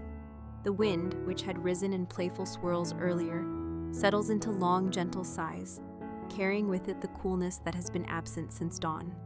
The sand, which only hours ago burned against the skin, now releases its stored heat reluctantly, radiating a fading warmth that comforts more than it harms. The men of the caravan begin to prepare, in small ways. Some adjust the ropes of their camels, others check the bundles tied upon the beasts' backs. A few exchange words about where they might camp, seeking a place shielded from stronger winds, perhaps near a cluster of low rock that can serve as protection. There is no urgency, only calm deliberation, for night will come regardless of their haste. And in the desert, patience is wisdom. As the sun nears the horizon, its color changes again, shifting from crimson to deep orange, then to a red so profound it seems the earth itself is aflame. The dunes reflect this glow, their peaks shining as though tipped with fire, their slopes fading into long waves of shadow. For a brief span of minutes, the world appears suspended between two realms, neither day nor night, but something in between, something eternal. It is in this hour that even the most tired traveler may pause, lifting his gaze to witness the vastness around him. In such a place, one feels both small and infinite, a single figure upon endless sand beneath an endless sky, yet part of something greater than comprehension. The camels, sensing the change, lower their heads and groan softly, their bells ringing in slower rhythm. Children of the caravan, if there are any, grow quiet, their chatter replaced by the wonder of watching the heavens transform. The elders murmur prayers, ancient words carried across generations, thanking the desert for its mercies and pleading for safe passage through the coming night. Slowly, the sun slips below the horizon. Its last light spills upward, staining the sky in bands of purple and gold, before fading into the cool indigo of twilight. The desert changes once more. The air cools with surprising speed, as though the heat of day has been swept away by an unseen hand. Cloaks are drawn tighter, fires are prepared, and the caravan begins to form its circle, a small community within the boundless sands. Around them, night rises steadily, bringing with it the vast brilliance of the stars. Yet in this final moment of evening, before darkness claims the land, there is peace. The dunes lie quiet, their forms softened by shadow. The sky glows faintly, holding on to the memory of the sun. The caravan stands still, the day behind them, the night ahead. And so, as the Sahara embraces dusk, the travelers know they have survived another day, carried forward by patience, by endurance, and by the eternal rhythm of light and shadow across the desert's endless expanse. Thank you for choosing to spend your time with Sleep Whisper. May your rest tonight be deep and gentle, and when you wake to a new day, may it bring you good fortune and success in your work. We'll meet again tomorrow night, here at Sleep Whisper.